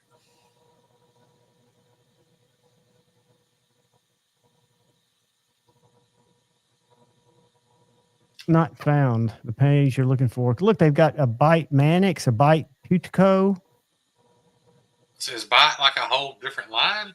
I can't imagine 8 CRV. Oh, Spyderco, I bet that's their Chinese line. it very well could be. I thought that was Bird. Well, no, that's their even cheaper Chinese. Yeah, Bird's all Chinese, but they make some Spydercos. They did away with Bird. Didn't the Maybe Byte's replacing it. But I'm not excited about that if it's HCR. I don't give a shit. Yeah, that's the steel Todd car. That 1.4110. Code still uses that like their kitchen knives and stuff too. I said that where you're going. Oh, okay. I don't have a problem with it though, depending on what my intended usage is. I mean, their website's better, but it's not all that and a ball of wax. But they've got a lot of knives. And I would think that there are a lot of knives. They should have paid somebody to turn those clips around instead of designing a new website. Why do they still come tip down? And Emerson's all are tipped down.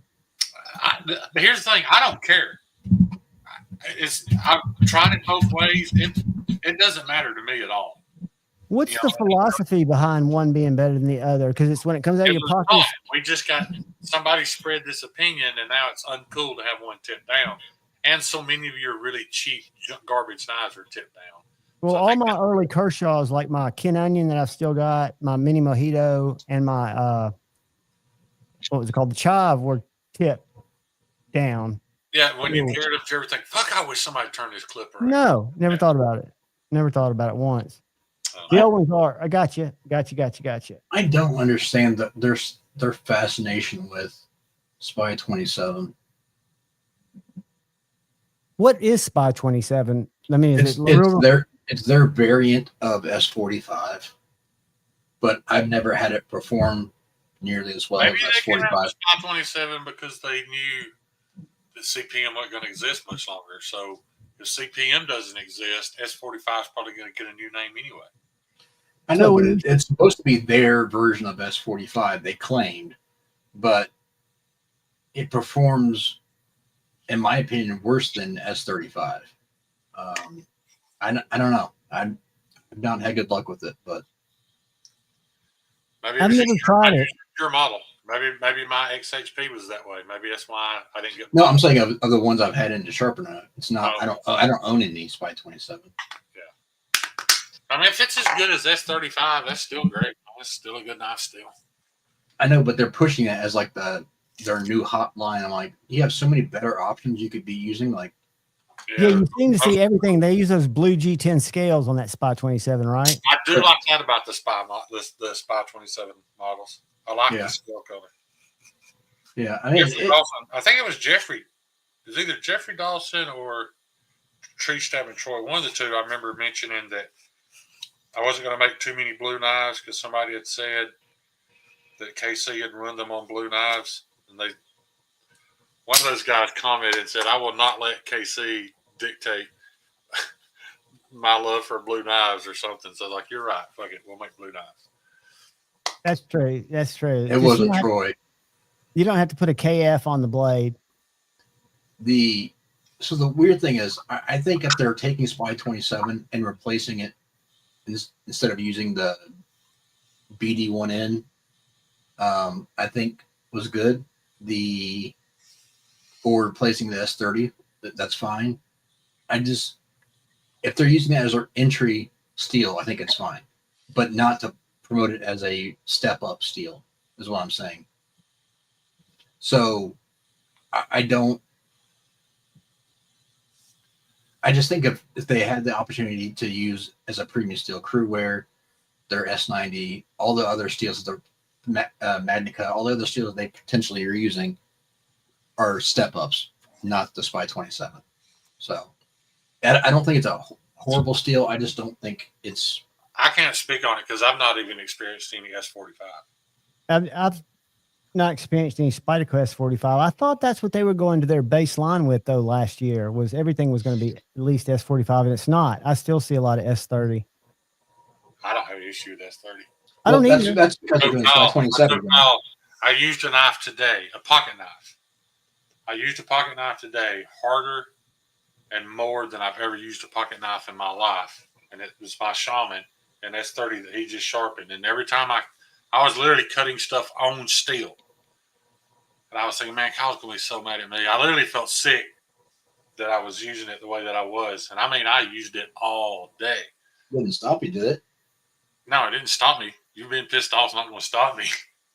But surprisingly, dude, it held up really, really well. Like, when you make these cheese, you have to put tape on the blade. And if you just fold the tape up, it shows in the sheath. So you want to cut it out. And so I was literally running that S30V like down around the table. No, down the steel. Oh, all day, and it's still sharp, man. It held up fine. So they originally were starting to do some S45, John, and then they went to Spy 27 because that's their variant. I got you. So when they did the S45 PM2s, they were still developing the Spy 27. Correct. But here's the thing, though, Kyle. They haven't greatly reduced the price of their VG10 knives, and that was their flagship for years.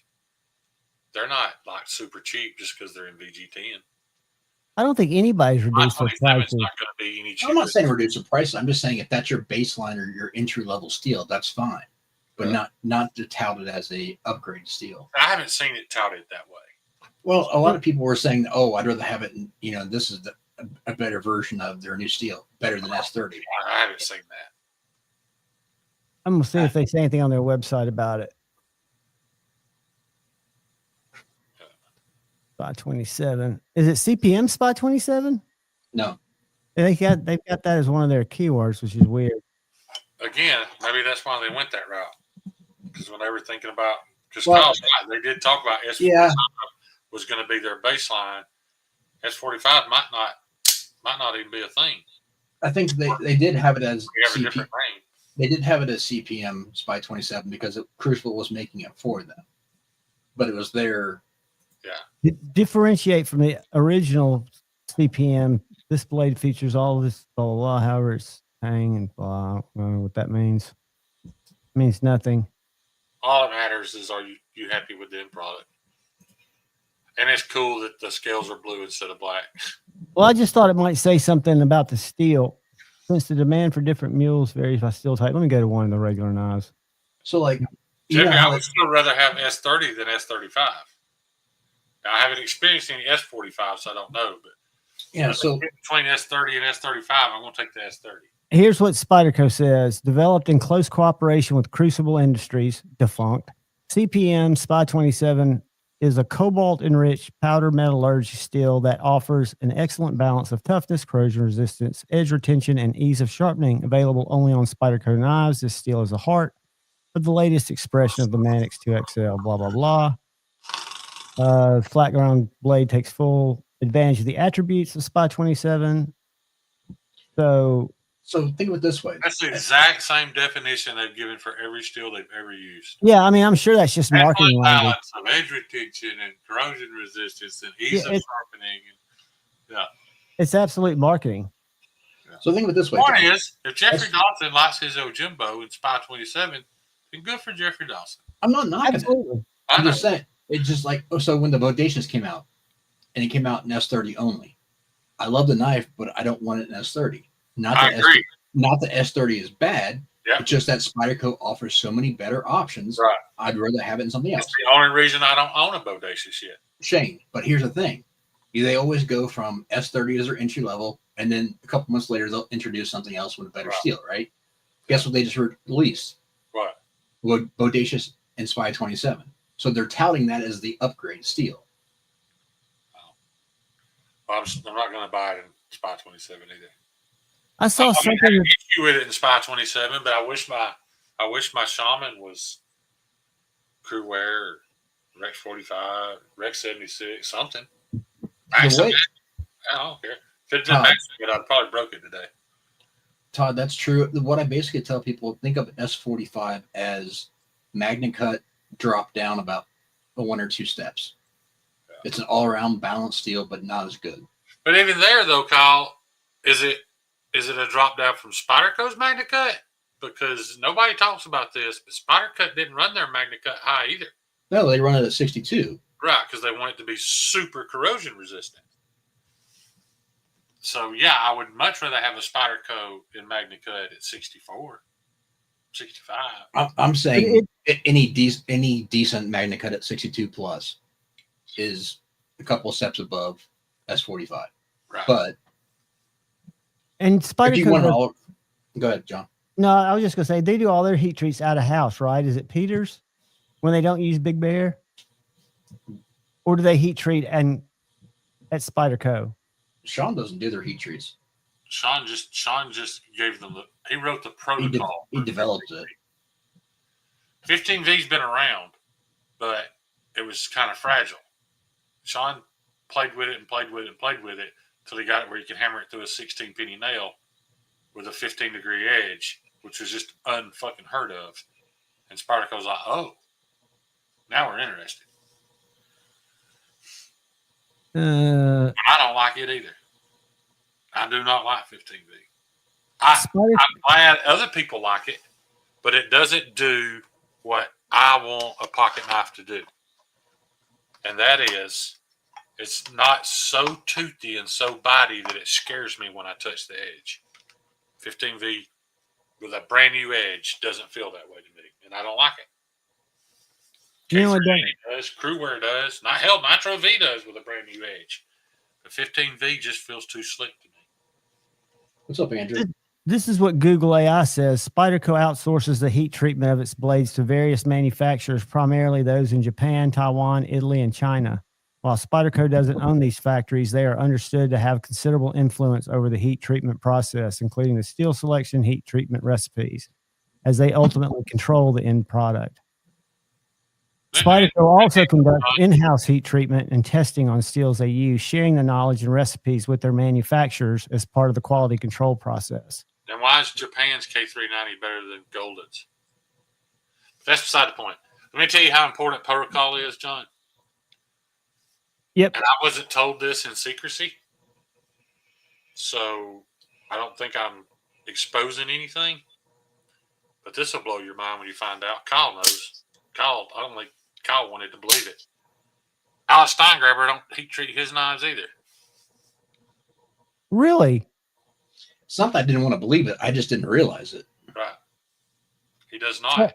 He is very, very strict about his protocol, and he does.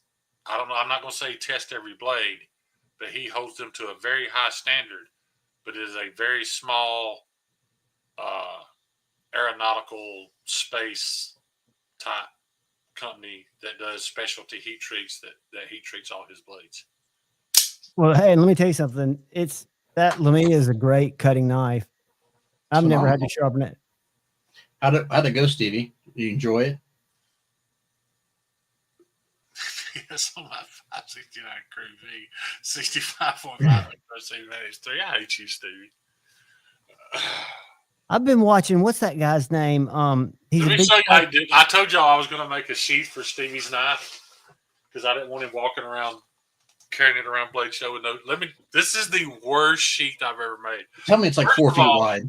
First of all, what the fuck is this back here? That's where you put a ferro rod, right? The knife, yeah, that's for a ferro rod. The knife, it wasn't like that when I folded it, but apparently messing with it, it slid over. So, Stevie, you get this, you can drill a hole in it and hang it. He can put his little fork in there. He can put his little... check out this retention. Well, that shit is not going to fall out. But if you just barely... Oh, shit. It's gotten better. No, the only reason it's snug is because I hadn't untaped the blade. Oh. Untaped it, try it. I kept it taped so I wouldn't scratch it up, but don't touch yourself. Carried around tape. tape. Tape off anyway so I can get it lasered tomorrow morning. Let's take this tape off. I bet it falls out. Because if you notice, I didn't run the sheath up into the finger choil. It stops like right here. So that hump's not there to add the retention. What if you left on your pin, your pocket? What if you left like a little divot in there? Because I know that's how. I know what you're saying. That's still my favorite. I knew for a fact that Monday, not even Monday, whatever day Joe comes by the Airbnb, that piece of Kydex is going to be thrown in the garbage, and this is going to go to Lancelot Leather. So that's why I didn't care. I just wanted something to cover the blade, so Stevie wouldn't stab himself. Because Kyle has sharpened this already, so it's fucking the fact that I'm having a. Stevie says he believes you. Leave the fucking tape on before you drop it. Well, the tape's got to come off to get lasered tomorrow anyway. Those are my favorite scales you've done yet, Shane. I didn't do these, jackass. Brian F. did these. I'm talking the material. I know you didn't do those. Is that Amazon Kydex or is that real Kydex? No, this is real Kydex. I just fucked it up. But it's better now than it was when I first made it. But listen, no click. Oh. Yeah. But you can use the sheath as a boomerang. You can scrape dog shit off your shoe with it. That's a good looking little knife, though. It is. It's very pretty. Jeffrey says there you go. All I did to that knife was shape it, in all honesty, because that was a Brian Kim heat treat, a Sawtooth Dave grind, and Brian F. put the handle. All I did was shape the motherfucker. Yeah. I can't brag too much about that knife. I bet you it's small batch, but I wouldn't know that, Todd. It is small batch. It's a aerospace company that does very precise heat treats in small batches. Well, he probably discovered that as he was improving his processes, right? He probably heat treated starting out. Yeah. The only reason I know that is because Steve was concerned about the fact that neither he nor Alex was heat treating this upcoming batch of Tried and True. Somebody else was. So Steve took them all to Pops and tested them. And he said he's never seen HRC results that close together. That consistent between the blades. Yeah. He said his exact words were they fucking nailed it. Well, you get to a place where I could see how if you're making that many knives, that could become a major bottleneck for you, even if you had a pretty good sized oven, right? From the amount of time that it takes. You've been on one of my live streams when I do heat treats. Yeah. It's a 10-hour day, dog. That's what I'm saying. That's what I'm saying. So, and there's not enough time in between to do anything else really productive. It just because you're babysitting the furnace. Yeah. Paul Mills, that would be really cool. Is he not putting it? Does Donnie's knives not come with the ghost on them? I assume they did. Do they not? Stevie, does yours have the ghost on the blade? Because I would want it. I have no idea. Well, Stevie knows. Or may know. Maybe his being a special, it don't. But yeah, I would want the ghost. But Paul, the only reason yours don't is because I didn't have that. I didn't have that line. I thought I did. I tried. And everybody that said they could do it, then all of a sudden acted like they didn't want to. Yeah, getting the standard deviation from an aeronautical industry, you would think that they would be spot on like that. So that's a good. Yeah. Yeah, because your tolerances have to be so close. But again, I just think it's really cool though that Alex is going to start OEMing, and he's already proved that he can make Steve's knife. Steve still make the same amount of profit, and Steve better sell it cheaper. How is that going to translate to folders? It's got to translate the same, right? I mean, because I could be wrong. Do not quote me on this, but I think the first folder is going to be Steve Clary folder. That would be cool. This is not just a buddy deal. I mean, he's going to start OEMing for other people. And this is the thing, dude. There's a turnaround time. There's a payment window. So you could literally do, if you know you can sell them, you can put the order in, start the pre-sale, and collect the money to pay Alex before you ever owe it. Yeah, but we don't know that going forward, though. That's true. We don't know that that's going to be. We don't know what the window is yet. You don't know the terms based on the contract of each individual company. Right. Yeah, that may be different, but yeah. I think that's just that would have been the last, or one of the last people that I would have guessed would have been a good source for that, right? Because he has such a successful product that he can make all day long. My favorite drama in the world is going to be though. What's that? I don't know that this is going to happen, but I wouldn't doubt at all. The universe provides, Shane. The universe I wouldn't provides. doubt at all that Alex tells everybody that's had a knife made in China to go fuck themselves. I wouldn't put that past him in the least. He would shoot himself in the foot and lose money to do that. I'd almost be willing to bet. But is he losing money? He's currently expanding. So right. I'm not saying he is. I'm just saying wouldn't shock me if that happened. Well, what would shock me, would somebody who's been having their knives made in China that's gotten used to a margin, would they be willing? Do they really want an American made knife for a lower margin? Sharif would. Well, Sharif would.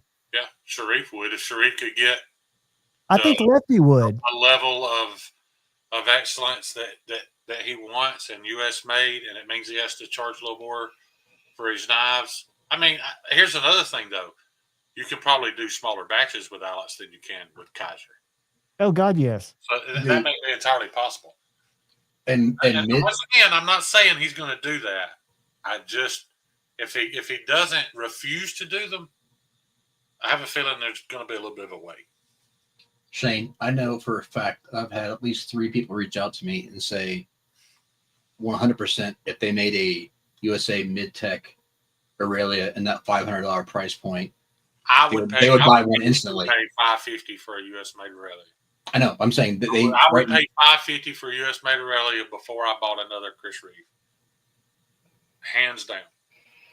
Especially if he did a liner lock or a, what's that other thing? The frame lock that's kind of hidden. Bolster lock. Yeah. Y'all want to see something?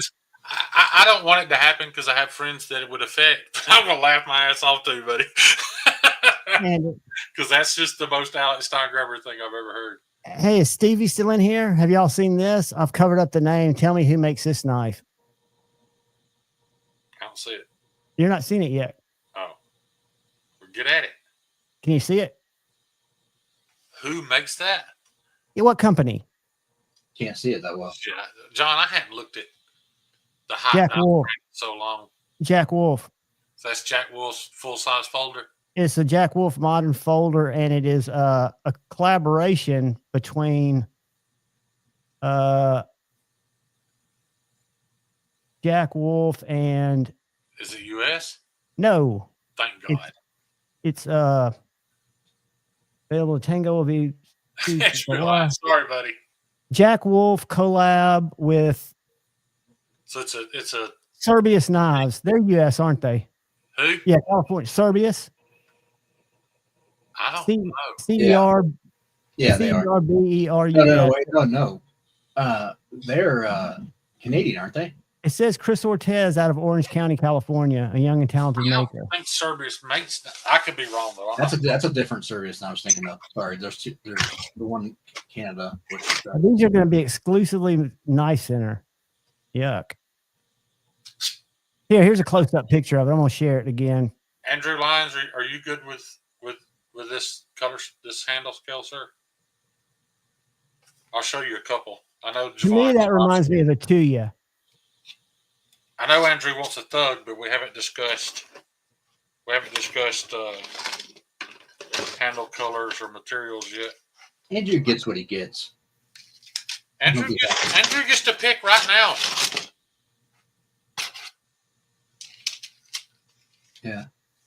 I guess it's better than the traditional locking knives. Andrew, if you want this one, I'll sell you this one. That's pretty boring. Yeah, I agree. Those grinds look kind of sick though, don't they? John, you're not going to get me to be impressed about anything. Well, no. My whole point was that was something Ben was not going to do. Andrew, pick one before they go to Blade Show. Let me make you big. Hold on, because I can barely see the difference in the. I can't see what I'm doing. You got them perfectly centered. All right, hurry up, Andrew. Raise your right hand up just a hair. Let me take Andrew's thing down. There you go, just like that.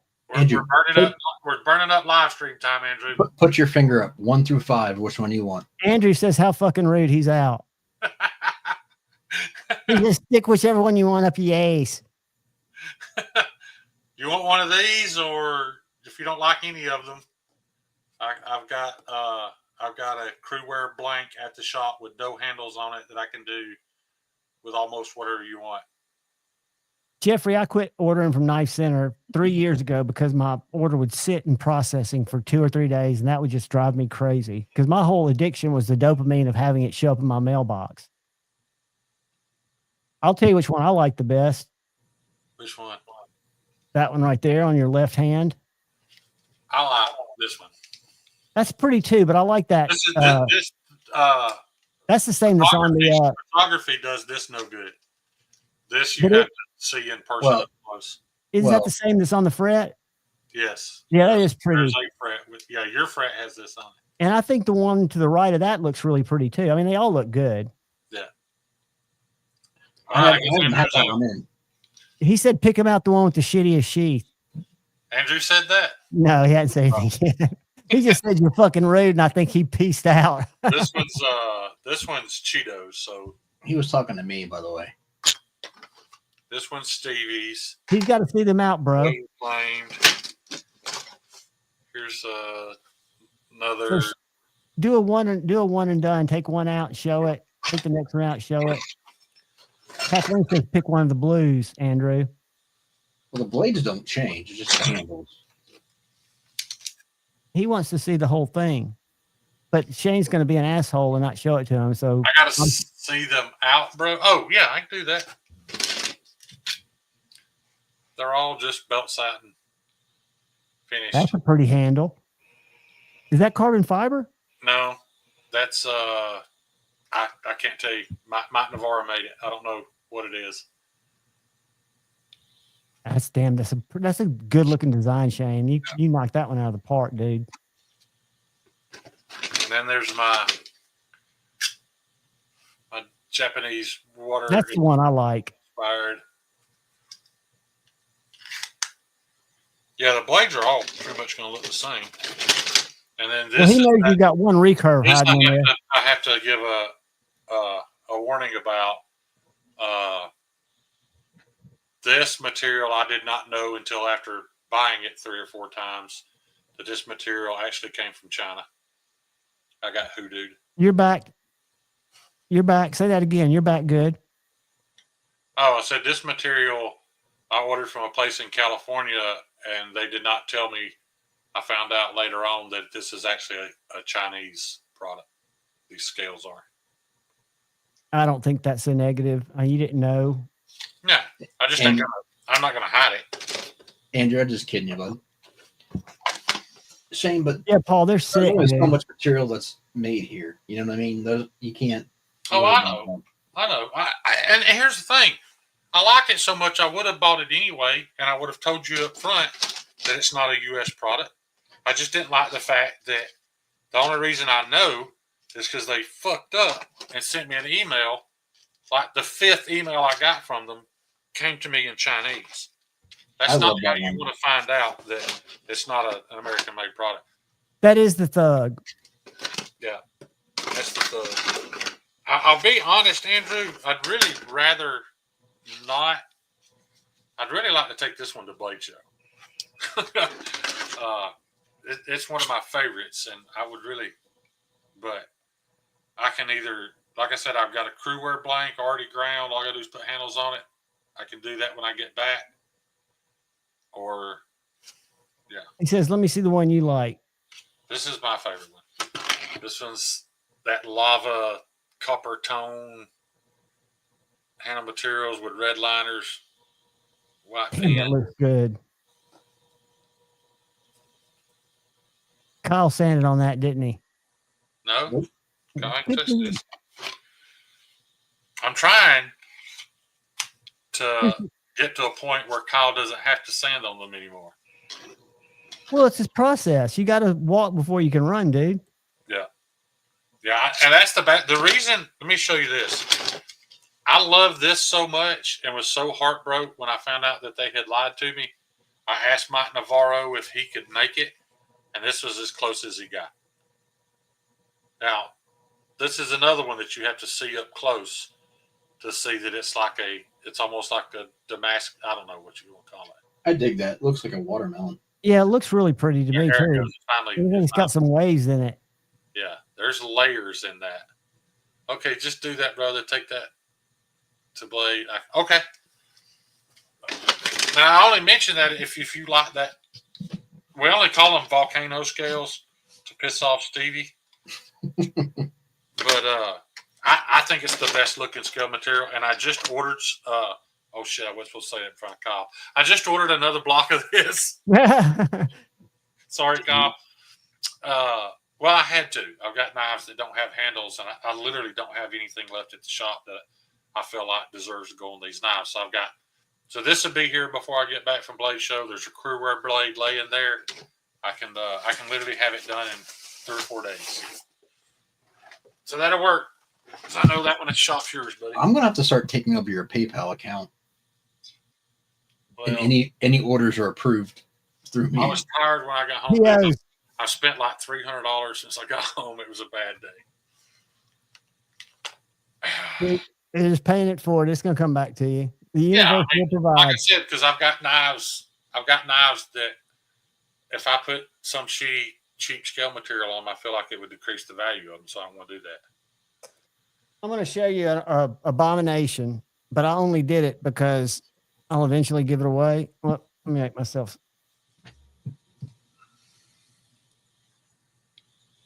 See this little knife? It didn't come with that sheath. But this is. That's pretty. Isn't it pretty? It's not hand ground. No, it's Tucson. Yeah. It's the $60 M390. That makes me sick. You see how that long sweeping plunge? Yeah, back here. That swooping plunge. Yeah. You can't do that on a belt grinder. Is that all CNC?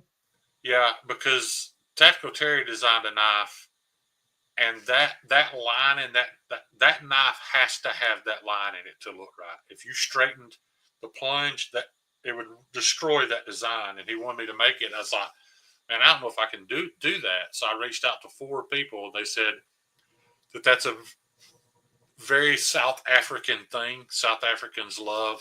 Well, you could do this knife with a straight plunge if it didn't have that hole in it, right? Because I've got inspiration from. But again, see, if you look at it the way it is now, and then you imagine that plunge line perfectly straight up and down, that knife wouldn't be near as pretty. But it can I agree with that. It can only be done robotically. You could do sweeping plunges, but it's very, very difficult, and you have to do them freehand. Andrew, it's up to you, buddy, because I've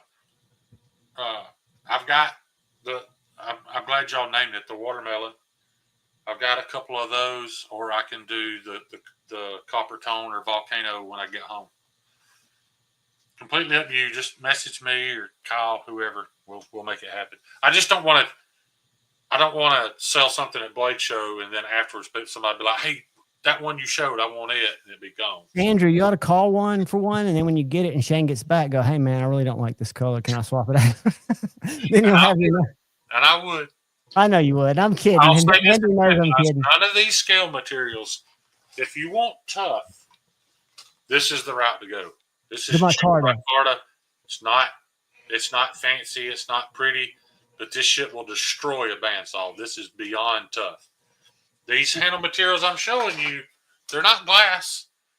They're not fragile, but they are not hard use handles. They're not something I'd take into combat. Or something I would baton.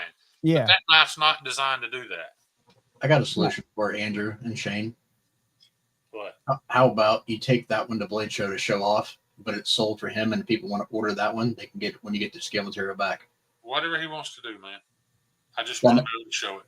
He said he liked that one, but I don't want to make a decision for him. I mean, well, if it sells at Blade Show, I'll just handle the other one when I get home. Like I'll do that on Monday. I'll put the handles on it because they should be here. That block should be here Monday or Tuesday. He literally, I ordered it. 15 minutes later, he sent me a picture of them cut. So I've got four sets of those scales coming. So either way, I'm just trying to make it work. Right. Yeah, I'll do whatever he wants to do.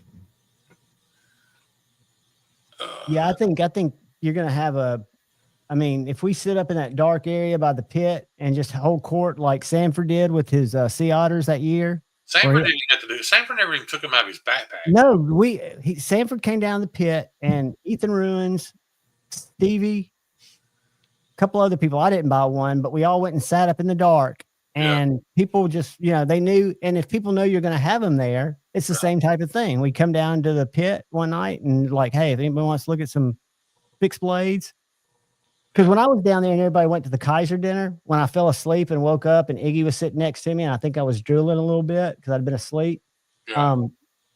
There was a guy sitting next to me, him and his girlfriend, and they had a little like cocktail table out in front of them, and he had a whole shitload of knives sitting on it. They were secondhand knives. He was trying to sell out of his collection, and nobody said a word to him. Yeah. Well, Todd, all I'm doing tomorrow, literally I have to go to the shop and correct this, take all these knives to the gun store, get them lasered, and go to FedEx. So I'm having an easy day tomorrow. But do you see I'll answer your question, John. You don't have to answer it out loud. How old do you think he is? How old do I think he is? You don't have to answer out loud if you're worried. I'm guessing 30s. I'm not good at ages, but I'm guessing 30s. Okay. Am I high? Yeah. I was mind blown. I mean, fucking mind blown. I mean, she's not 20. We all know that. But you've been in her presence. You've been around her. You've met her. Yes. I've got a mental picture of her. Huh? Keep guessing. Because I would have thought she was in her 30s, too. Am I high or low? You're way low. 40.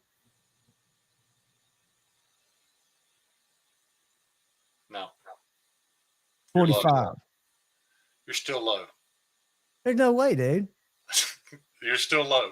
What is she? Indian? What nationality is she? I don't know. Keep guessing. 50.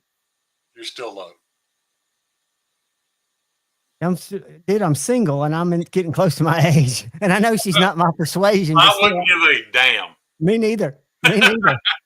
55. You're still low. No way. Is she 57? You're still low. She's older than me? 60. You're still low. No way. You're lying to me, dude. There's no fucking way. I looked her right in the eye and called her a liar. But don't you think she might have been fucking with you? No, she's serious heart attack. Last year she was 62 years old. That's impossible, Shane. And I would have married her that day. And she ain't my type at all. Nothing about her is my type. But I love that woman. I think that feeling's mutual. Yeah. Oh yeah. Yeah, you're right. I'm not wrong equipment. But this is gonna sound super. This is gonna sound super beta male. But I have never in my life experienced a feeling of peace, comfort, and safety like I do when I'm in her presence. I just feel like the whole world. I feel like everything's gonna be okay. I got two words for you: restraining order. I know. Yeah. Cool thing is, me and Iggy get to talk about some of our shared likeness. Or hey, I can tell you. Oh God, that turns me on. Not your part. That makes me sick. But anyways, Jesus. Talk about the comfort level. When I woke up, not knowing really where I was, because I was literally exhausted and fell asleep sitting down. And she was like, "Hey, John," and she was just so sweet. Her voice. She's like an angel, dude.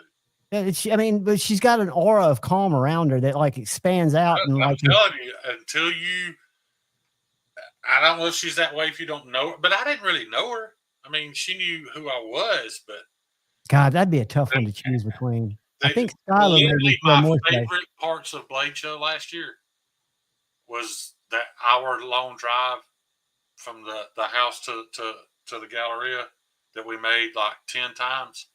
I feel bad for the other people in the car because all they got to do is sit there and listen to me and Iggy talk. Dude, it was incredible. That's awesome, dude. She coming this year? Iggy is Campfire Leatherworks, Andrew. She no longer does leather. She does something in the medical field to do with heart casts. It's just she's really busy. Does really well for herself. But yeah, she no longer makes leather goods. But that's how we know her in the community. Because she was kind of a go-to person for, leather sheaths and whatnot. But she don't have time to do it anymore. I think I felt pretty safe when Skylar hugged me. Very beta. You felt something. You should feel safe. It was putting pressure on my zipper. Things too. And she's not my type either. No. You're right, dude. But she's got a touch. Her fingertip touch is like got some like little reverse taser on it. It really does. Yeah. Like she hugged me and I was like, I swear I could feel her ankles hugging my ankles. And it wasn't, or it was more of a comforting hug. It was just kind of like your mom would hug you almost when you were little. Yeah, but it's like her whole body touches you when she hugs you, like from your ankle, everything. And she's a whisperer. I guess that's because she had an OF side. No offense. Yeah, I have been a little bit anti Ben Peterson ever since he attacked her. When did Ben attack her? He attacked her for being in the knife community promoting her OnlyFans. When was that? I don't remember that. Oh, yeah. It's been like 3 years ago. And she pretty much told him, just like I would have told him, hey, don't look. Yeah, who are you? Is Ben we're talking Ben from NAFS. Yeah, from NAFS. Yeah. With the scruffy hair. He publicly attacked her on Instagram for not setting a good example or, not it being bad for women in the knife community. Somebody should have told him to go get one of those sodas at the Soda Jerks and have one. Exactly. At the soda bar. I hate that. I hate to morally grandstand. Yeah. Well, what's even scarier is, and this is probably going to blow up my That's the face. problem with being in the knife community long enough. The longer you're here and the more you see, the less you like people. Well, It's not the less you like people. It's just your circle gets smaller. shrinks, but it gets stronger as it shrinks. And new people come into it. Yeah. It's a different thing. And No, she wasn't little. No, not little fit devil. Booty and Blades. She's the one that would have like a spider coat clipped onto her thong with her big Instagram ghetto booty in the picture. I miss those days. She didn't even have it. Does she still have an Instagram? What was I it don't called? think so. I ain't seen her in a long time. John. I will say this though, dude. When Little Fit Devil acknowledged that I did that video better, that was one of the highlights of my YouTube career. You remember that when I did the Getting Ready to Go Nowhere, her little series where it would just be her putting clothes on and then she'd show her knife. You remember that, John? Yeah, I do. Yeah, And somebody I tagged remember her you in did, it. Gary. Somebody tagged her in it, and she commented, "Shane Gables did it better." That's awesome. I feel bad for her kid. I remember seeing you do that one. I still say your best I video had so to much this fun day with is that dude. the screwdriver video.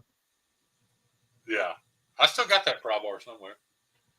I've had You know that what thing for I like 30 went back and watched the other day, Shane? What? Some of the old shorts from Mimo when he was doing stuff about content Meatloaf creators. shorts were fucking next level, dude. Yeah, I went back and watched the ones where he was doing just making fun of the content creators. However, they were it was one of those things where you had to know. It was it was if you know situation. Right. I don't think everybody got them, but within the knife community, his shorts were levels above everybody else's. Dude, that video he did of Said Stevie, the Said Stevie one, God, that was so good, dude. Is his page still up? Surely it is. I don't know why he quit, man. He Yeah, probably wasn't getting the views. I know I'll he tell wasn't you why. getting It gets fucking old. YouTube's terms of service. It does. It's almost like, because what I'm trying to figure out now, and I'm going to have to just let it go, is, I do my little 9 shorts a day. I've got all my videos set up through the weekend, but I'm going to have to shoot shorts or I'm going to feel like I'm not doing something right. Yeah. Was it Mimo? Was that his? I don't remember the channel name now. Michael Morgan. Yeah, I can pull it up. Todd Carr, you're right. Grateful Panic. I found it. Back in the day. Who's she? Grateful Panic. Who's she? Look at that straight face, dude. That's hilarious. Mm-hmm. Holy shit. Like I said, the more you get to know people in this community, your circle gets smaller and smaller. Hey, Ed, Little Fit Devil, I think, did one of the most, if the news I heard is true, one of the most honorable things that she could do, because allegedly when she was hired, she was like the head of social media marketing or the head of marketing, and she put a small team together, and within a year they wanted to keep her. They wanted her to let her team go, and she said, no thanks, I'm out. Yeah, but there's what was it she won? All I do though is Rear of the Year. She won Rear of the Year. That's how she kind of started her stardom. She won Rear of the Year in some butt competition in Florida, and she deserved it, no doubt. That's not my kind of butt. That's not what I like. What's so funny is she was so, I guess, attractive on Instagram and stuff, and then when you see her in the Microtech booth next to the Microtech girls, she looked like a schoolboy. I mean, they were different classes. I mean, again, one's real, one's not. She's very, very short. Cheeto, my shorts are 15 seconds. I shoot them all at once. So 15 times 9, they probably take me 20 minutes to do 9 shorts if I'm doing them at home. Now, if I'm doing them out, they're not edited shorts. They now I talk in them. I say what the knife is, but they're not. What's your channel name used to be? It was Javon's Knife Flick. You go out on the front porch, you flick your knife. Yeah, that's all I did for a year. Video. Yep. But yeah, shorts have been the only reason my channel's grown the way it has. Nobody watches my long form shit, which is fine with me. I mean, they watch my shorts get tons of views. Andrew Lyons, there's some chick. Apparently she's famous, but I don't really know who she is. That just released Sydney Sweeney. Yeah, Sydney Sweeney just released. Is it like a body wash with her bathwater in it?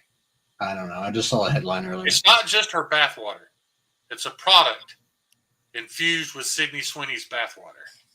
And I hope she makes $100 million, dude. If people are stupid enough to pay. That's like when Whistling Diesel bought that Ferrari and put it in the car shredder.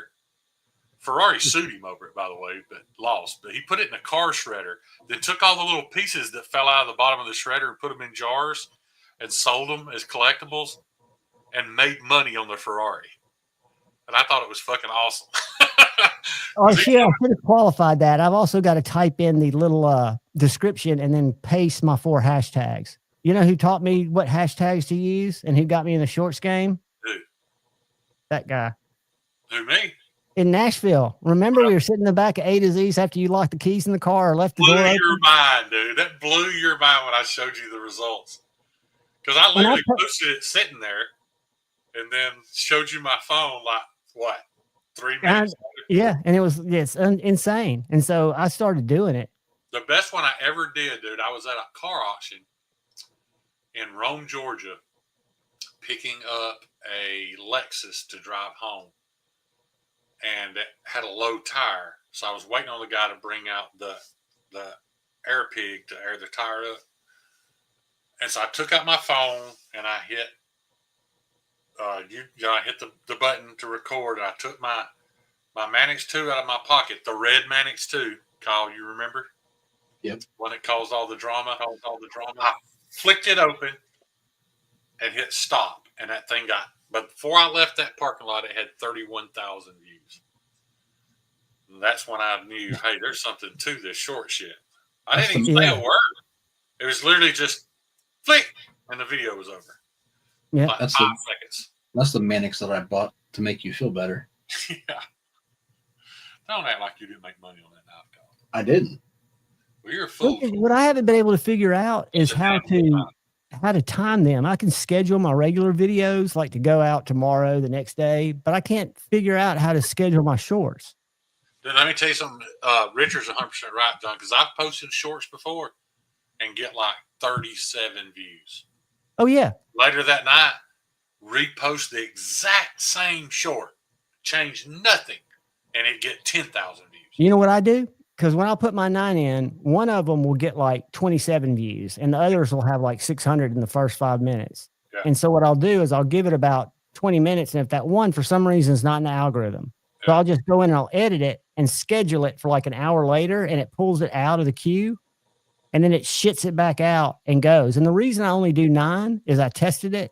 If I do 10 or 11, only 9 will break 1,000 views. 2 of them will always lag. I've never gotten more to go over. I got you. Well, you're doing the work, dude. And that's why I believe everybody that hangs out in here every week, everybody that can, should at least get a membership. John puts in more work than any YouTuber I know, and he doesn't ask. So it'd be really nice if you guys would get a membership to help support. Maybe buy a dinner or lunch for him sometime.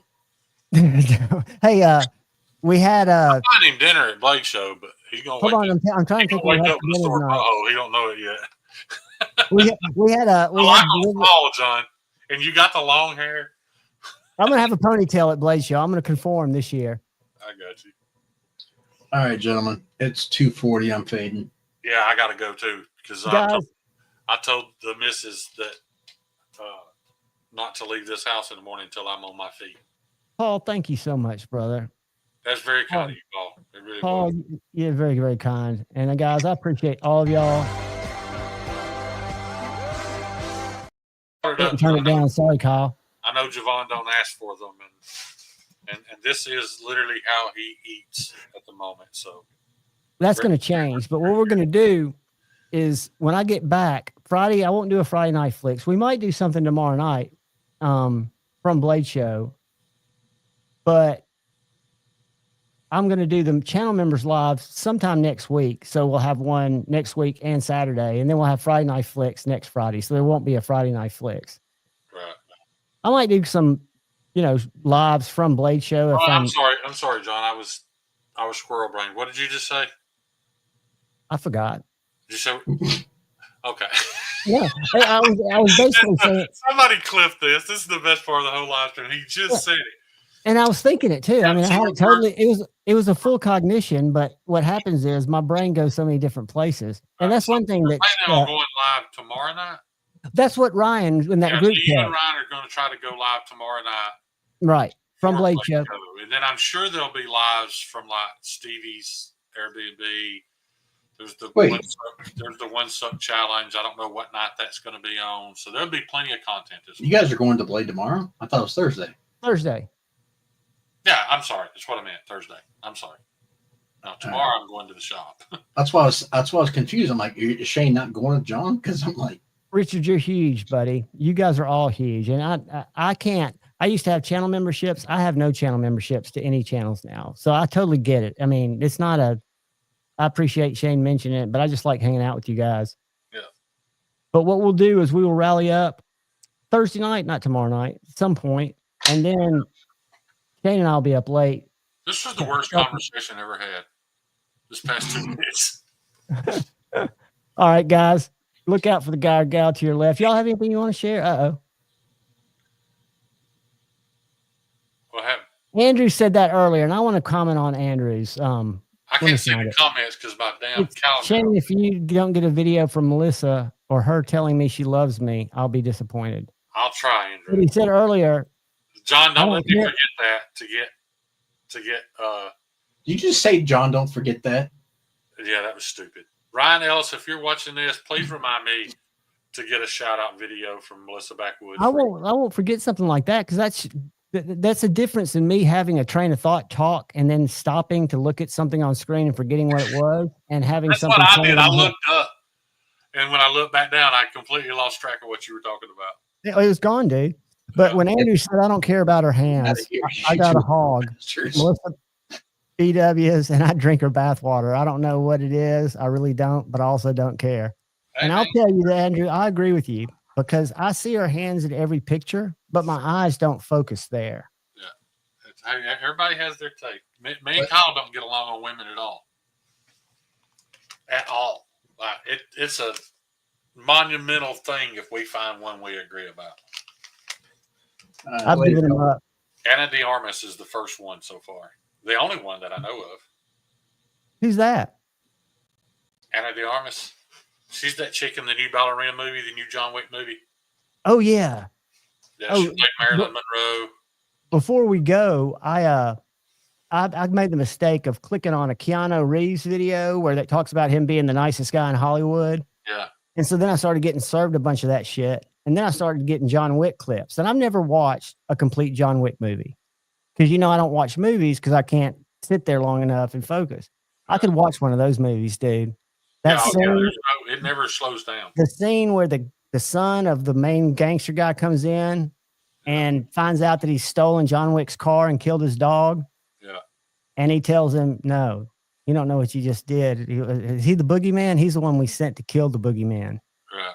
And about that time, John Wick's busting up his fucking floor to get his guns. Yeah. I mean, what a great actor, dude. And you see him, like, there are pictures of him out in Hollywood, and he's got his motorcycle out there, and this lady backs her BMW into his motorcycle and sticks the trailer hitch into the motorcycle. So the cops come. He hadn't come out yet. He's in a store somewhere.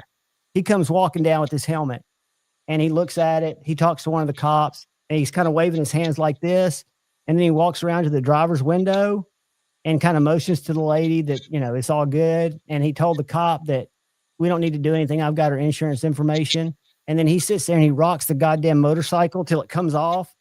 And people are talking to him. He's talking, and he's sitting there jumping on the fucking Kickstarter, trying to get it started. Finally gets it started and drives off. Yeah. I guarantee you he didn't turn it in on her insurance either. I mean, the guy is just.